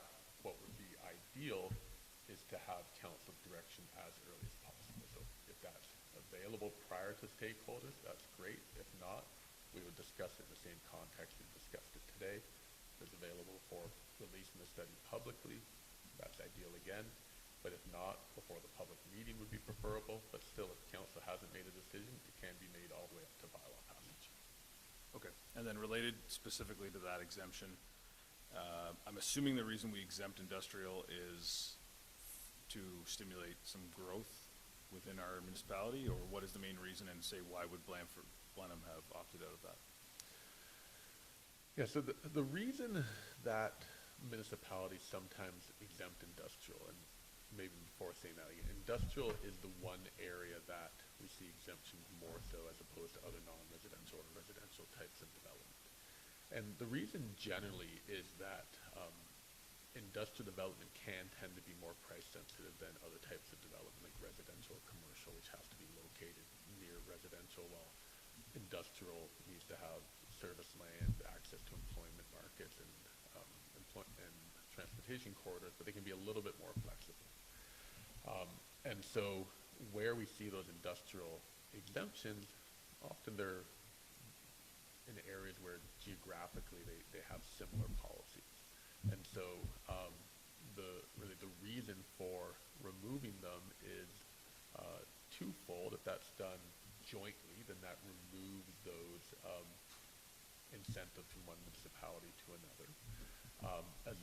But I think more so what it's related to is when we looked at those financial impacts, that with the changes the province had brought in with respect to limitations on DC recovery, is looking to try and minimize the financial impacts you have of funding those exemptions. Any other questions? Councilor Mitchell. Yes, early in your presentation and the charts that show what the development charges would be for the various types of structures, it gives what the 100% number is, and then it says 80% collection for the first year. But then on the page that's headed statutory DC exemptions, the bottom paragraph says mandatory reduction of DC's maximum charge 80%, 85, 90, 95, 100 for the first 5 years of the bylaw. So the first year it's 80%, but then does it jump to 100%, or does it go through these 5% increases that are outlined? Is there a connection between the chart near the start and this line that's in the middle of the presentation? Yeah, so the chart at the top, at the beginning, is showing like a fully calculated charge in the year one charge, which is 80%. But then what's required is in the second year, it moves to 85% of that calculated charge, 90, 95, 100 in the first. That's how the first 5 years of the bylaw will proceed. So there is a graduated, it takes 5 years to get up to 100%. That's correct. Okay, thank you. Thanks for clarifying. Diane. Could you also explain that if there's any changes in any of the other years to the bylaw, that we go back again to the first year at 80%? Sure. So, and this may change slightly as the province is currently consulting on the statutory phase, and there could be changes forthcoming. So there was a news release back in December in this regard, and the province is moving through this. But our understanding and the legal opinions we've received is that if you were to amend a bylaw, that would put you back to year one of the phase and go back to 80%. And so with having the ability to have a bylaw in place for 10 years now, although I'd question whether municipalities are experiencing high growth like yourselves would keep a bylaw for 10 years with the changes in circumstance you're going to experience. But nevertheless, having the 3 separate bylaws for each service area, the reason for doing that is tied to that point exactly, where if you had a change for parks and recreation that you wanted to reflect in your bylaw, you could execute that without impacting the other two bylaws and having them begin their phase in over again.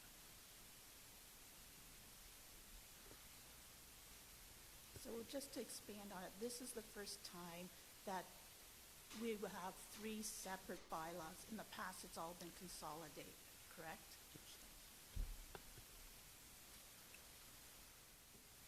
Anyone else?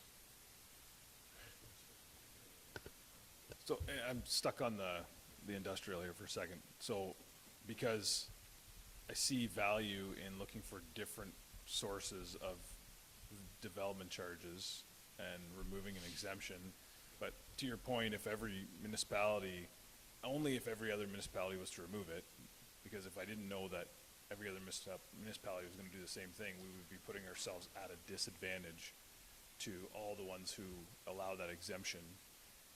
So so as you know, looking for feedback from us, it's hard to know whether if every other municipality is going to be on board with removing that, then it evens the playing field. But not knowing that makes that decision impossible to make, because we're putting ourselves at a disadvantage for future growth, I think. Does that make sense? It does, and so I think what I'd just add is that while development charges can have more of an impact on industrial than other types, I still would put that lower down the list in terms of things that are impacting where industrial development is going to locate. Tax rates, principally being one of the more important items, and then what employment lands do you have available? So we're looking at larger scale development. The location and serviceability of those employment lands is probably more important than the scale of development charges that we're talking about here. And I think lastly, when we're looking at the overall, the total development charge cost that would be payable, the majority of that is for water and wastewater costs, which are costs that are required for those developments to proceed and are obviously outside of this council's decision-making authority. Yeah, without speaking on behalf of Blandford Blenheim, one of those major factors, one of the reasons that I believe they excluded industrial is because they are right on the 401 and they're anticipating immense demand for land on the 401 that basically dwarfs the impact of DCs, right? As Sean was saying, other factors, right? Anybody else? I have a question on page 23 of your presentation, the one titled Financial Impacts of DC Exemptions and Reductions. So that table lists industrial at the top, 263,000. The total exemptions at the bottom, 1.938 million. And the recommendation in the report is that we no longer exempt industrial. So does that I'm not totally clear on that page if that includes the exempted industrial or not.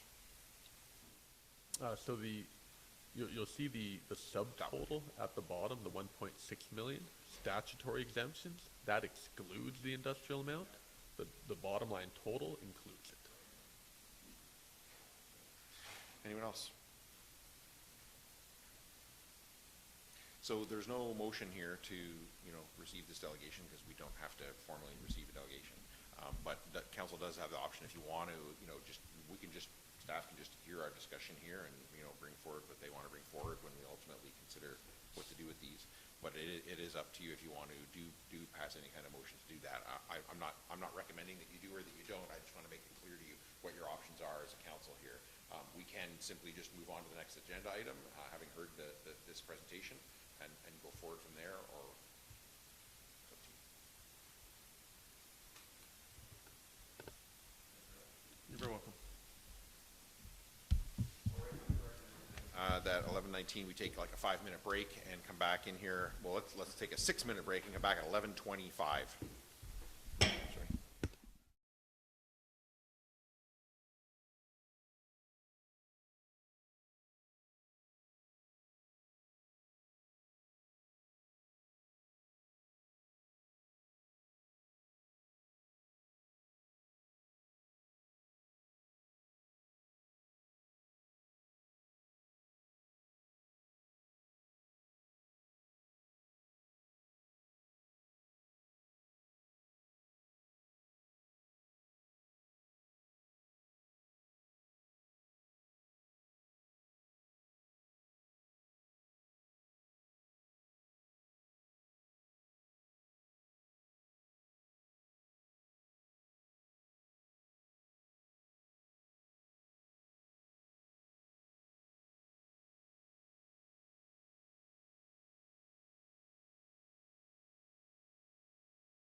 All right, we are back from break, and the next item on the agenda is 8.3, Building and Drainage Department, Report 2024-014 from the Chief Building Official Drainage Superintendent.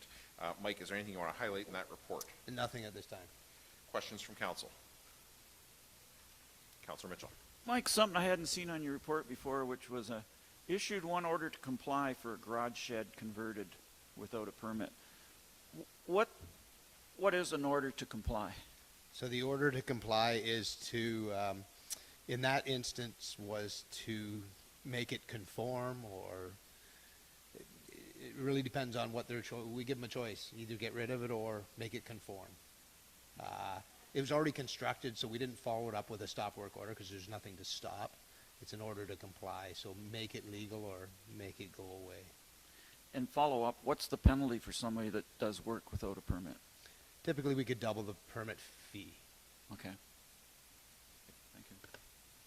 Anyone else? Questions on the report? Moved by Grigg, seconded by Stewart, that report 2024-014 from the Chief Building Official Drainage Superintendent be received and filed for information purposes only. Is there any discussion? All those in favor?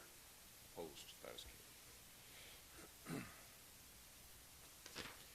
And 8.4, Public Works Department, report 2024-025 from the Director of Public Works regarding the monthly report.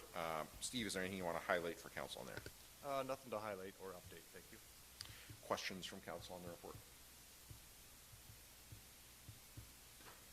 Moved by Stewart, seconded by Grigg, that report 2024-025 from the Director of Public Works be received and filed for information purposes only. Is there any discussion? All those in favor? Opposed? That is carried. And Finance Department, report 2024-028 from the Director of Finance regarding TAPMO request for financial support for TAPMO Executive Director position. Diane, is there anything you want to highlight for council on that? No. Questions from council on the report?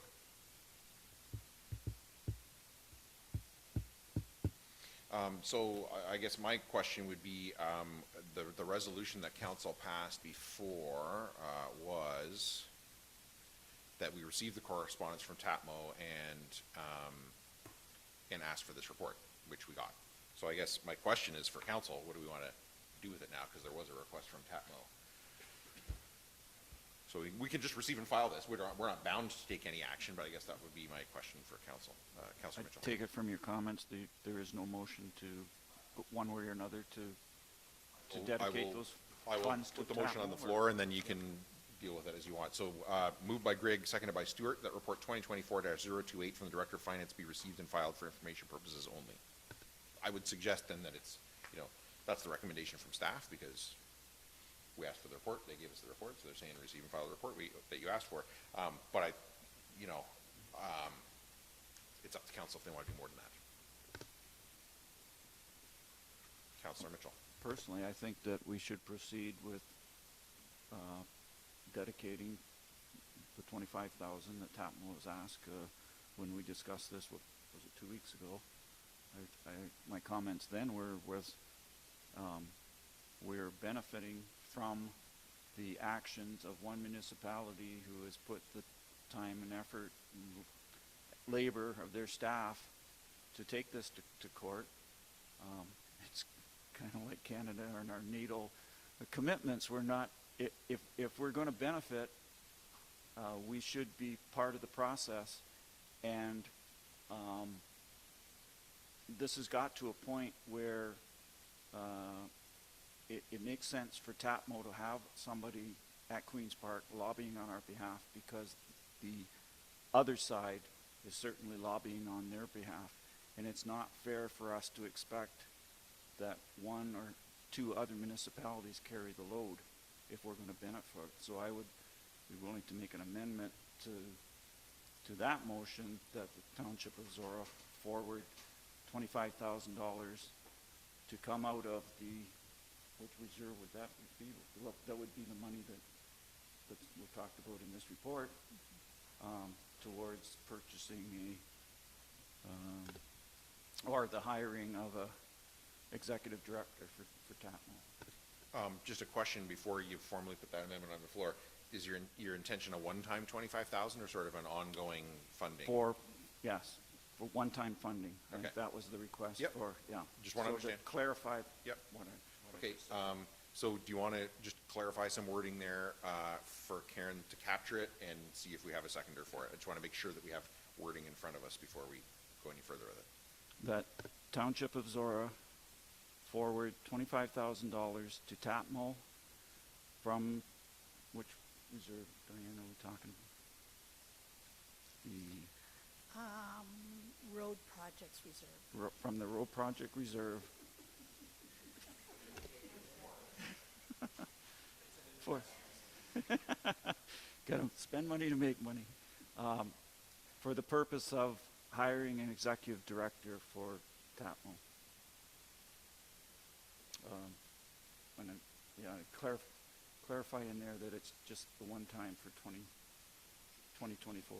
Can I suggest maybe we say per TAPMO's correspondence of January 2024?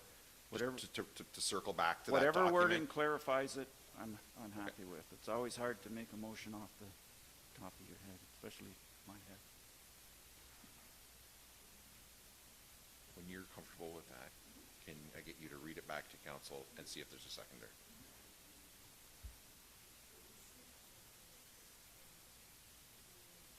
It's in this report. The motion we passed is in this report, and the TAPMO correspondences as well, just further down.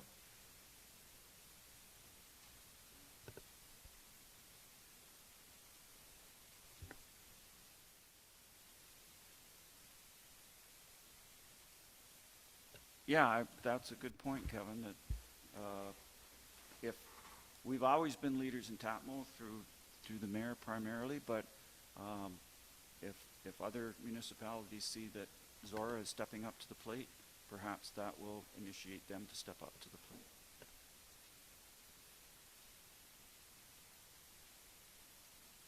Deputy Mayor Grigg? Okay. So just to clarify, not an amendment yet, because there's no seconder. So, but I've asked Karen to read it out to make sure that it's what Paul intends and see if there is a seconder. So, Okay, Karen. that the Township of Zorra forward a one-time amount of $25,000 to TAPMO from the Road Projects Reserve for the purpose of hiring an executive director for TAPMO per TAPMO's correspondence dated January 2024, and that this resolution be circulated to all municipal members of TAPMO. Is that your intention? Is there a seconder? Councillor Stewart. Councillor Mitchell is the mover of the amendment. Do you wish to speak to the amendment?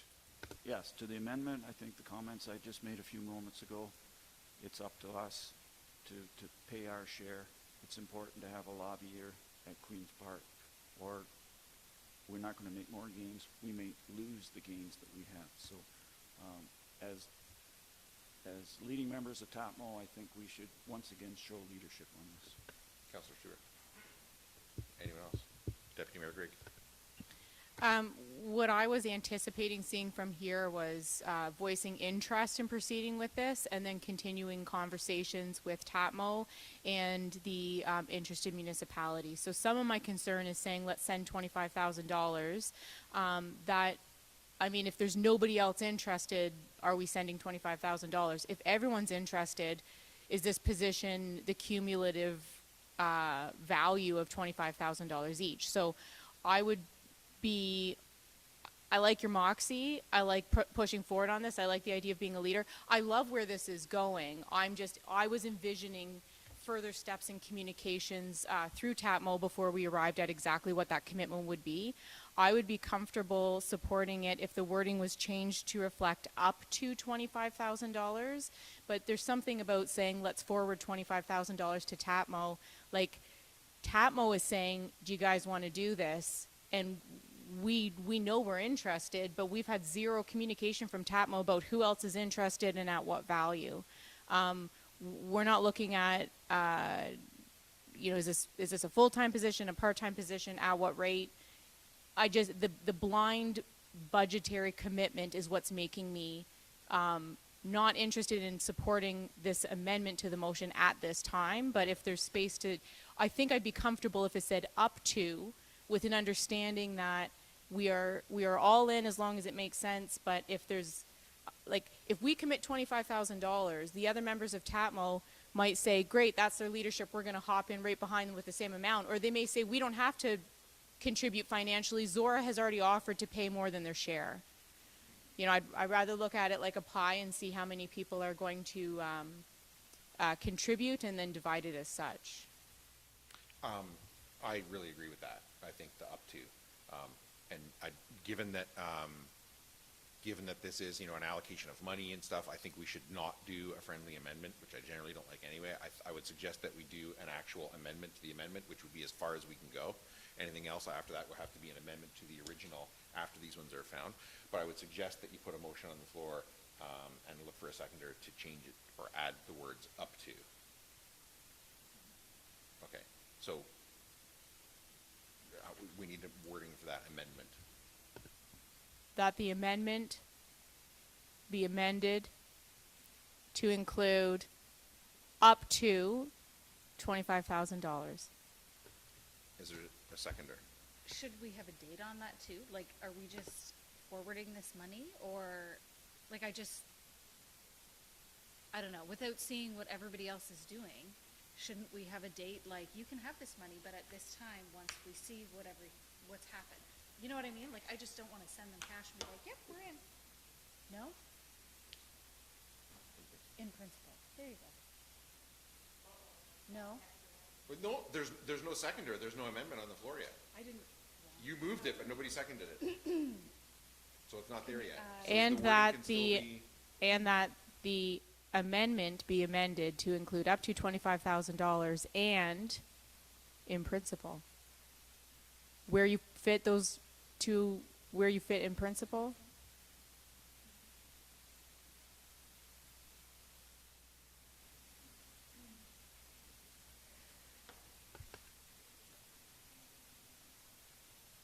We'll wait here and we'll get Karen to read it back and see if it is what you intend and if there is a seconder.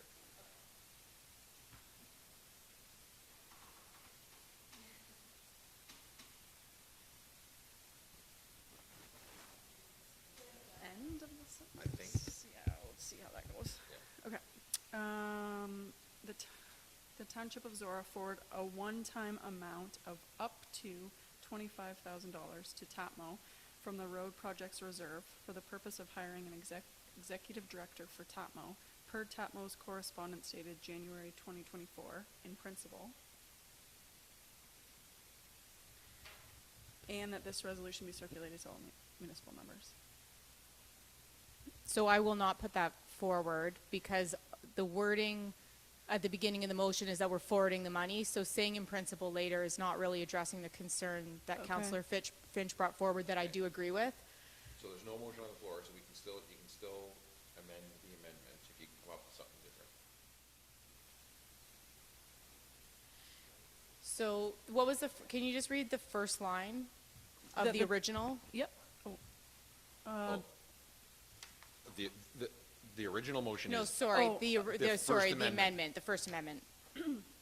That the Township of Zorra forward a one-time amount of $25,000. So may the amendment to the amendment read as follows. That the amendment be amended to include up to $25,000 and that the Township of Zorra commit in principle to forwarding the up to $25,000.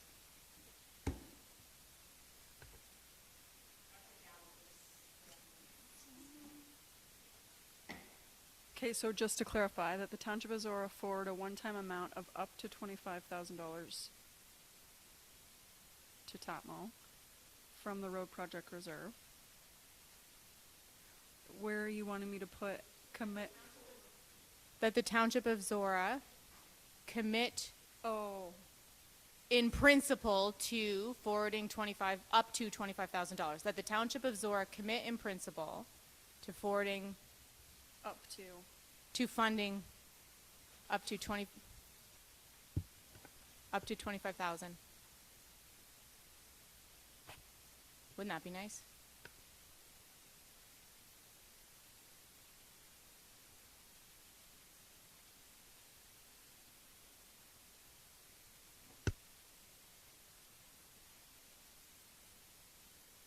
the Township of Zorra commit in principle to forwarding up to $25,000 to TAPMO from the road project reserve for the purpose of hiring an executive director for TAPMO per TAPMO's correspondence. I will move. Any discussion?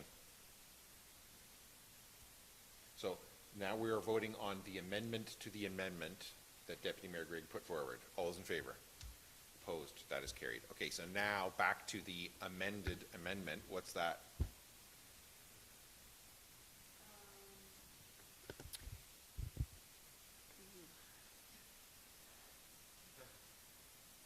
That the amendment be amended to include commit in principle to forward up to $25,000. Any discussion on the amendment? Democracy at its finest, and why Zorra council meetings are a YouTube hit. We just keep fine tuning it until we get a really good resolution. So I'm in favor. Any other discussion? All those in favor? Opposed? That is carried. Okay, now the original doubly amended motion now. Oh, well, Yeah, okay, so.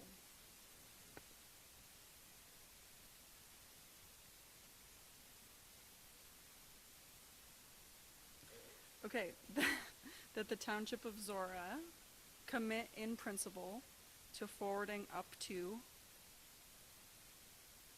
a one-time amount of $25,000 to TAPMO from the Road Projects Reserve for the purpose of hiring an executive director for TAPMO, per TAPMO's correspondence dated January 2024, and that this resolution be circulated to all municipal members of TAPMO.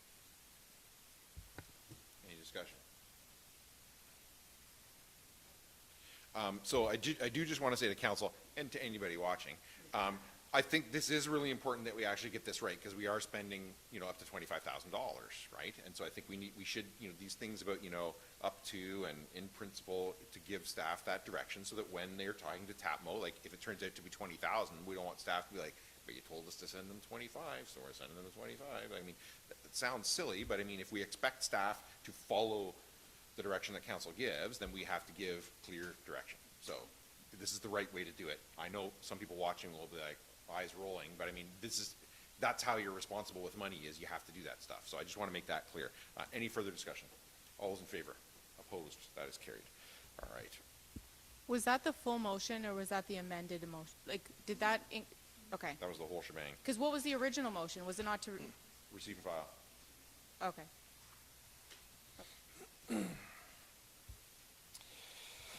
And 8.6, Corporate Services Department Report 2024-026 from the Legislative Coordinator Deputy Clerk regarding Middleton Street parking amendment. Maggie, is there anything you want to highlight for council before I ask them for questions? I will just leave it open for questions. Questions from council on the report?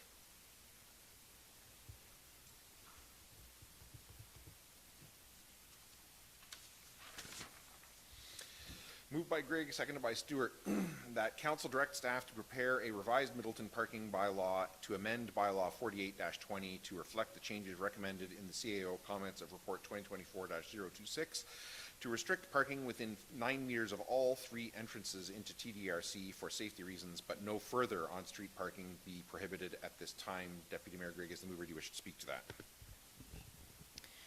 So this topic has been widely discussed by staff and members of the community over the last year, as we've seen significant change to Middleton Street. So I know staff had identified concerns at the staffing level prior to this, even residents even approaching me about their concerns. In some of my visits to TDRC over the past year, I have found that you're really guessing when exiting the building, because on-street parking is really pushing the limits of where they're putting their vehicles, and it's right up to, if not slightly hanging over those entrance driveway points. I'm happy to see this bylaw come forward and with this report so that we can make these changes to improve safety.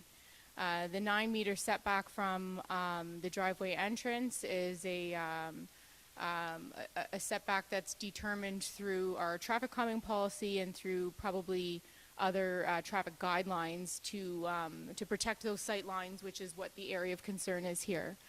I know that there's been a lot of comment from the public about sterilizing parking the full length of Middleton, or at least from Selden all the way down to Sloan.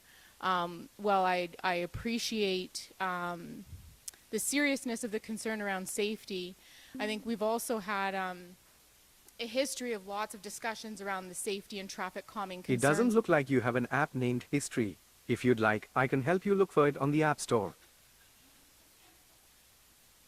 That really scared me.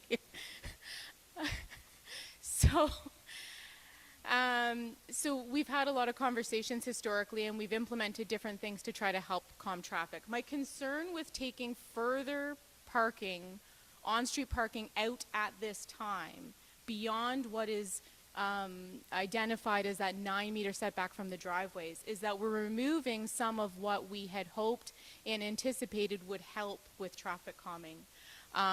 As identified in the CAO's comment, some of those cars that are not going to be sightline concern for the entrances could create not only some additional parking for larger events, but also that added traffic calming.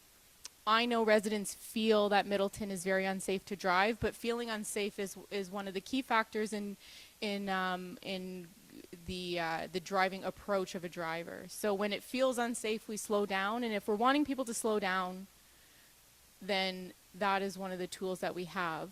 My concern with the full length of red as identified in the staff comment portion of the report would be that we have a general sense that Middleton is improving because of all of the driveways and all of that added movement. We don't have a measurement yet. And I know that in discussions with residents and staff around what can we do to fix Middleton, part of it has been we first have to be patient and see the outcome of these development changes on the behaviors of drivers. So at this time, I'd be comfortable removing the 9-meter setback from the driveways because we know that to improve safety for the exiting and entering of the facility parking. But anything further would remove the ability for us to see what that impact is on driving behaviors and be able to take those measurements. Having said that, residents through the traffic calming policy can continue to submit concerns of areas of concern, and staff do have processes of measuring and identifying exactly what a problem is and how to deal with it. I would like our starting point to reflect the full scope of potential change that the on-street parking and all the driveways will have on the traffic flow of Middleton. There is a bylaw in relation to this report later in the agenda. So my recommendation in the motion is that we amend that bylaw and that it would come back at a subsequent meeting. Councillor Stewart is the seconder, if you should speak to it. Councillor Grigg covered most of it.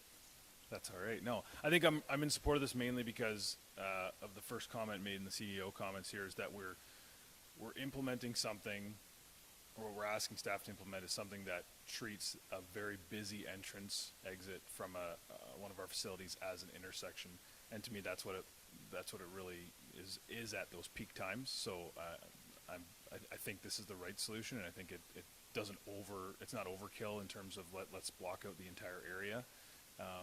And if we think that is going to improve sight lines in a way that the standards for intersections are met, then I'm in favor of that. Anyone else? Councillor Mitchell. So I just want to clarify what I'm going to be voting on here. The motion is that we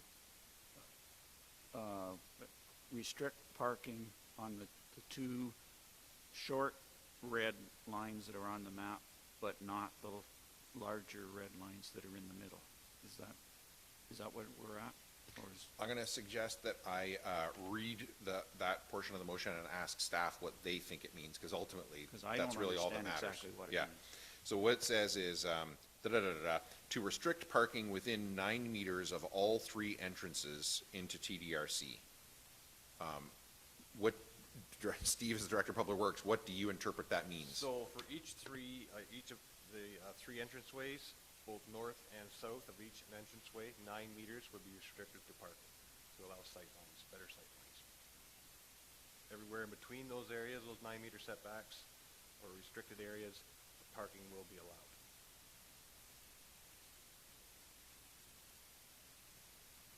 So that, the diagram shows long red marks. This is But what staff- we're actually is that there would be short red marks That's on correct. each side. Yes, this is what Okay. staff proposed, and this is what we're being asked to Okay. change, to modify. So there would be actually 1, 2, 3, 4, 5, 6 sections of 9 meters, Correct. not 2 sections of 9 meters. That's and- correct. Okay, now I know what I'm voting on. Anyone else? I'm going to read it again for clarity and call the question. Moved by Grigg, seconded by Stewart, that council direct staff to prepare a revised Middleton Street parking bylaw to amend bylaw 48-20 to reflect the changes recommended in the CAO comments of report 2024-026 to restrict parking within 9 meters of all 3 entrances into TDRC for safety reasons, but no further on-street parking be prohibited at this time. Is there any discussion? All those in favor? Opposed? That is carried. And boards and committees, Upper Thames River Conservation Authority Board update from Board Member Mitchell. The AGM for 2024 was, of the Upper Thames Board, was held on February 27th. The highlight of the AGM is always the passing of the budget. 2024 budget, operating budget is just under $23 million with a $930,000 deficit. The municipal levy for operating and capital total for Oxford County will be $1,083,785, plus a special benefit for the Category 3 of $1,450,000. And this is a change in the whole budgeting because of the changes that the council had a presentation to a couple of meetings ago about, and I have talked on numerous times about the changes. As far as Zorra Township, we have a special benefit cost for the Embro and Harrington ponds, and for as long as I've been around, that was $15,000. For 2024, that will be $52,500 because of the work that's being done in the Embro pond and the Embro dam. I believe the funds for that will come out of the dam reserves that we have established for that. As far as the vote on the budget, the representatives for St. Mary's, Perth South, South Huron, and Perth East voted against it, which they do all the time. They can put it in as a protest vote, but they only represent like 3% of the total watershed, so they can vote against it and it has no impact. The thing that I was curious was that Peter Cuddy, who's one of the 4 representatives for London, voted against the budget, although the other 3 voted for it, so that I found that kind of strange. But the other interesting thing from the budget was advocacy for the fee freeze, and we talked about the planning department fees have been frozen for 2 years by the province. The board approved staff sending letters to all municipalities in the townships requesting their support that those freezes be lifted. I don't know if we have received that letter yet, but I presume that when we do, it will be on the agenda so that the council can support the mayor supporting it, or the council, however we want to word it. I haven't seen it. No, we haven't seen it yet. It was only a week ago that this was passed, so when it I comes... think we can be confident that however it comes, it'll find its way on. Yeah, well, it'll come to an agenda and we can vote to or not, but I think the general feeling is that we would support any advocacy to have those fees raised. And then once we get the answers back from the municipalities, then the board will authorize the chair to send a letter. And this is something I believe that is Conservation Ontario is kind of coordinating province-wide because it's just not right. If the users, if the people applying for permits aren't paying, the taxpayer will. We got report from the Planning and Regulations Department showing that they're doing a really good job of getting applications done in time. There's actually 2 standards. One is the provincial standard is that major applications need to be dealt with in 90 days, minors within 30 days. We're 98% compliance with that standard. Conservation Ontario has a tougher standard, which is 28 days for major and 21 days for minor. Upper Thames is 94% compliance with that. There was also a report that last year there was 18 violations in the watershed, one of those in Zorra, for people doing things that they didn't have permits to do. The problem with processing violations is there's no revenue generated. It takes staff time to pursue these, but it's not like we can find them and the Upper Thames gets money back from it. So that is a problem there. And then every year at the AGM we award 2 awards. This year the Inspiration Award went to Dan Van Lieshout, who for the last 17 years has been the teacher of an environmental leadership program at Catholic Central High School. It's a 4-credit course going over 1 semester, and he describes it very much as a co-op type program. And the program includes 1 week of camping at Point Pelee when they go before the camp opens and helps get everything cleaned up and whatnot for the season. And then later on they go for a week of camping in Temagami. So I think anybody that takes 16-year-olds camping for 2.5 weeks deserves an award. So this guy got one. And the other community award went to the City of Woodstock Parks Department for their work over the years, not only developing what we consider conventional parks, but also transferring some of their lands, marginal lands, into more nature-based parks. So they won the award for that. And there were staff service awards, Benny Azano with 35 years, and Chris Tasker, 35 years, and Teresa Hollingsworth and Brad Glossman have been there for 40 years. What I found interesting that there was as many awards for 35 and 40 years as there was for 10 years, which kind of indicates the new working world where my generation started 40 years ago and stuck it out. Now, for many reasons, people don't make it to 10 years or whatever. So that was our AGM, followed by a very delicious lunch. Any questions on that? Thanks, Paul. Items of community interest and the calendar. Councillor Finch. The Thistle Theatre is hosting Miss Super Test, the Bob Hayward story, in March from the 15th to the 24th. They have 7 p.m. shows and 2 p.m. shows. 4-H is doing their annual pancake fundraiser, and it's happening in March and April on Saturdays and Sundays and Wednesday of March break. And the Embro Legion is having their breakfast April 7th, 9 to 12:30.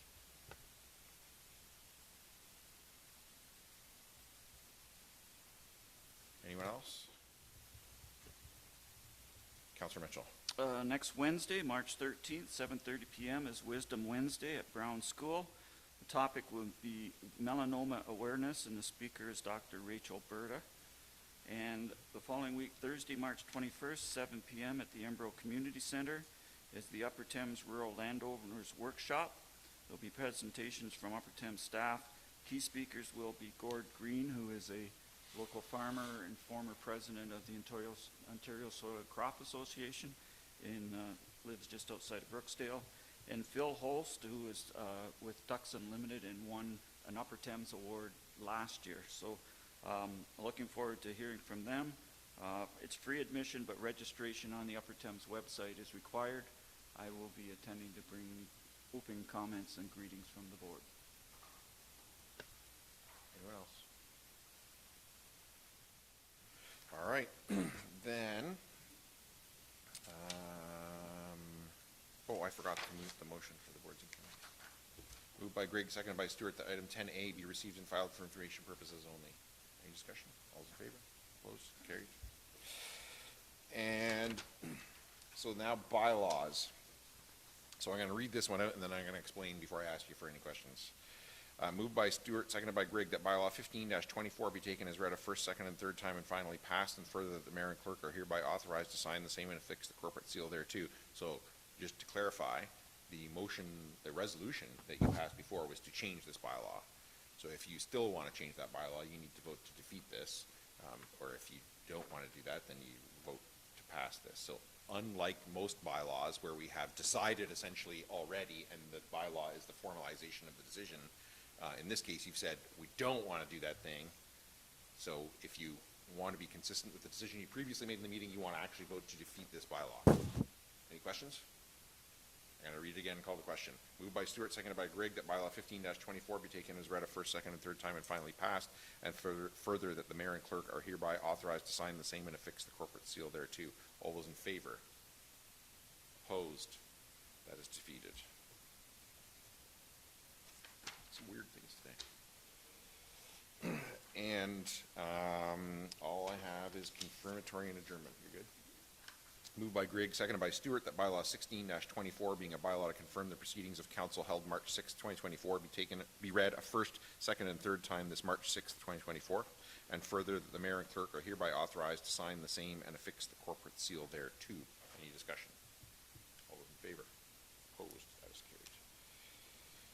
And lastly, moved by Stewart, seconded by Grigg, that this session of council be now adjourned and herewith closed at 12:04 p.m. And the next meeting of council will be called for March 20th, 2024 at 6 p.m. in the council chambers of the Township Municipal Office. Is there any discussion?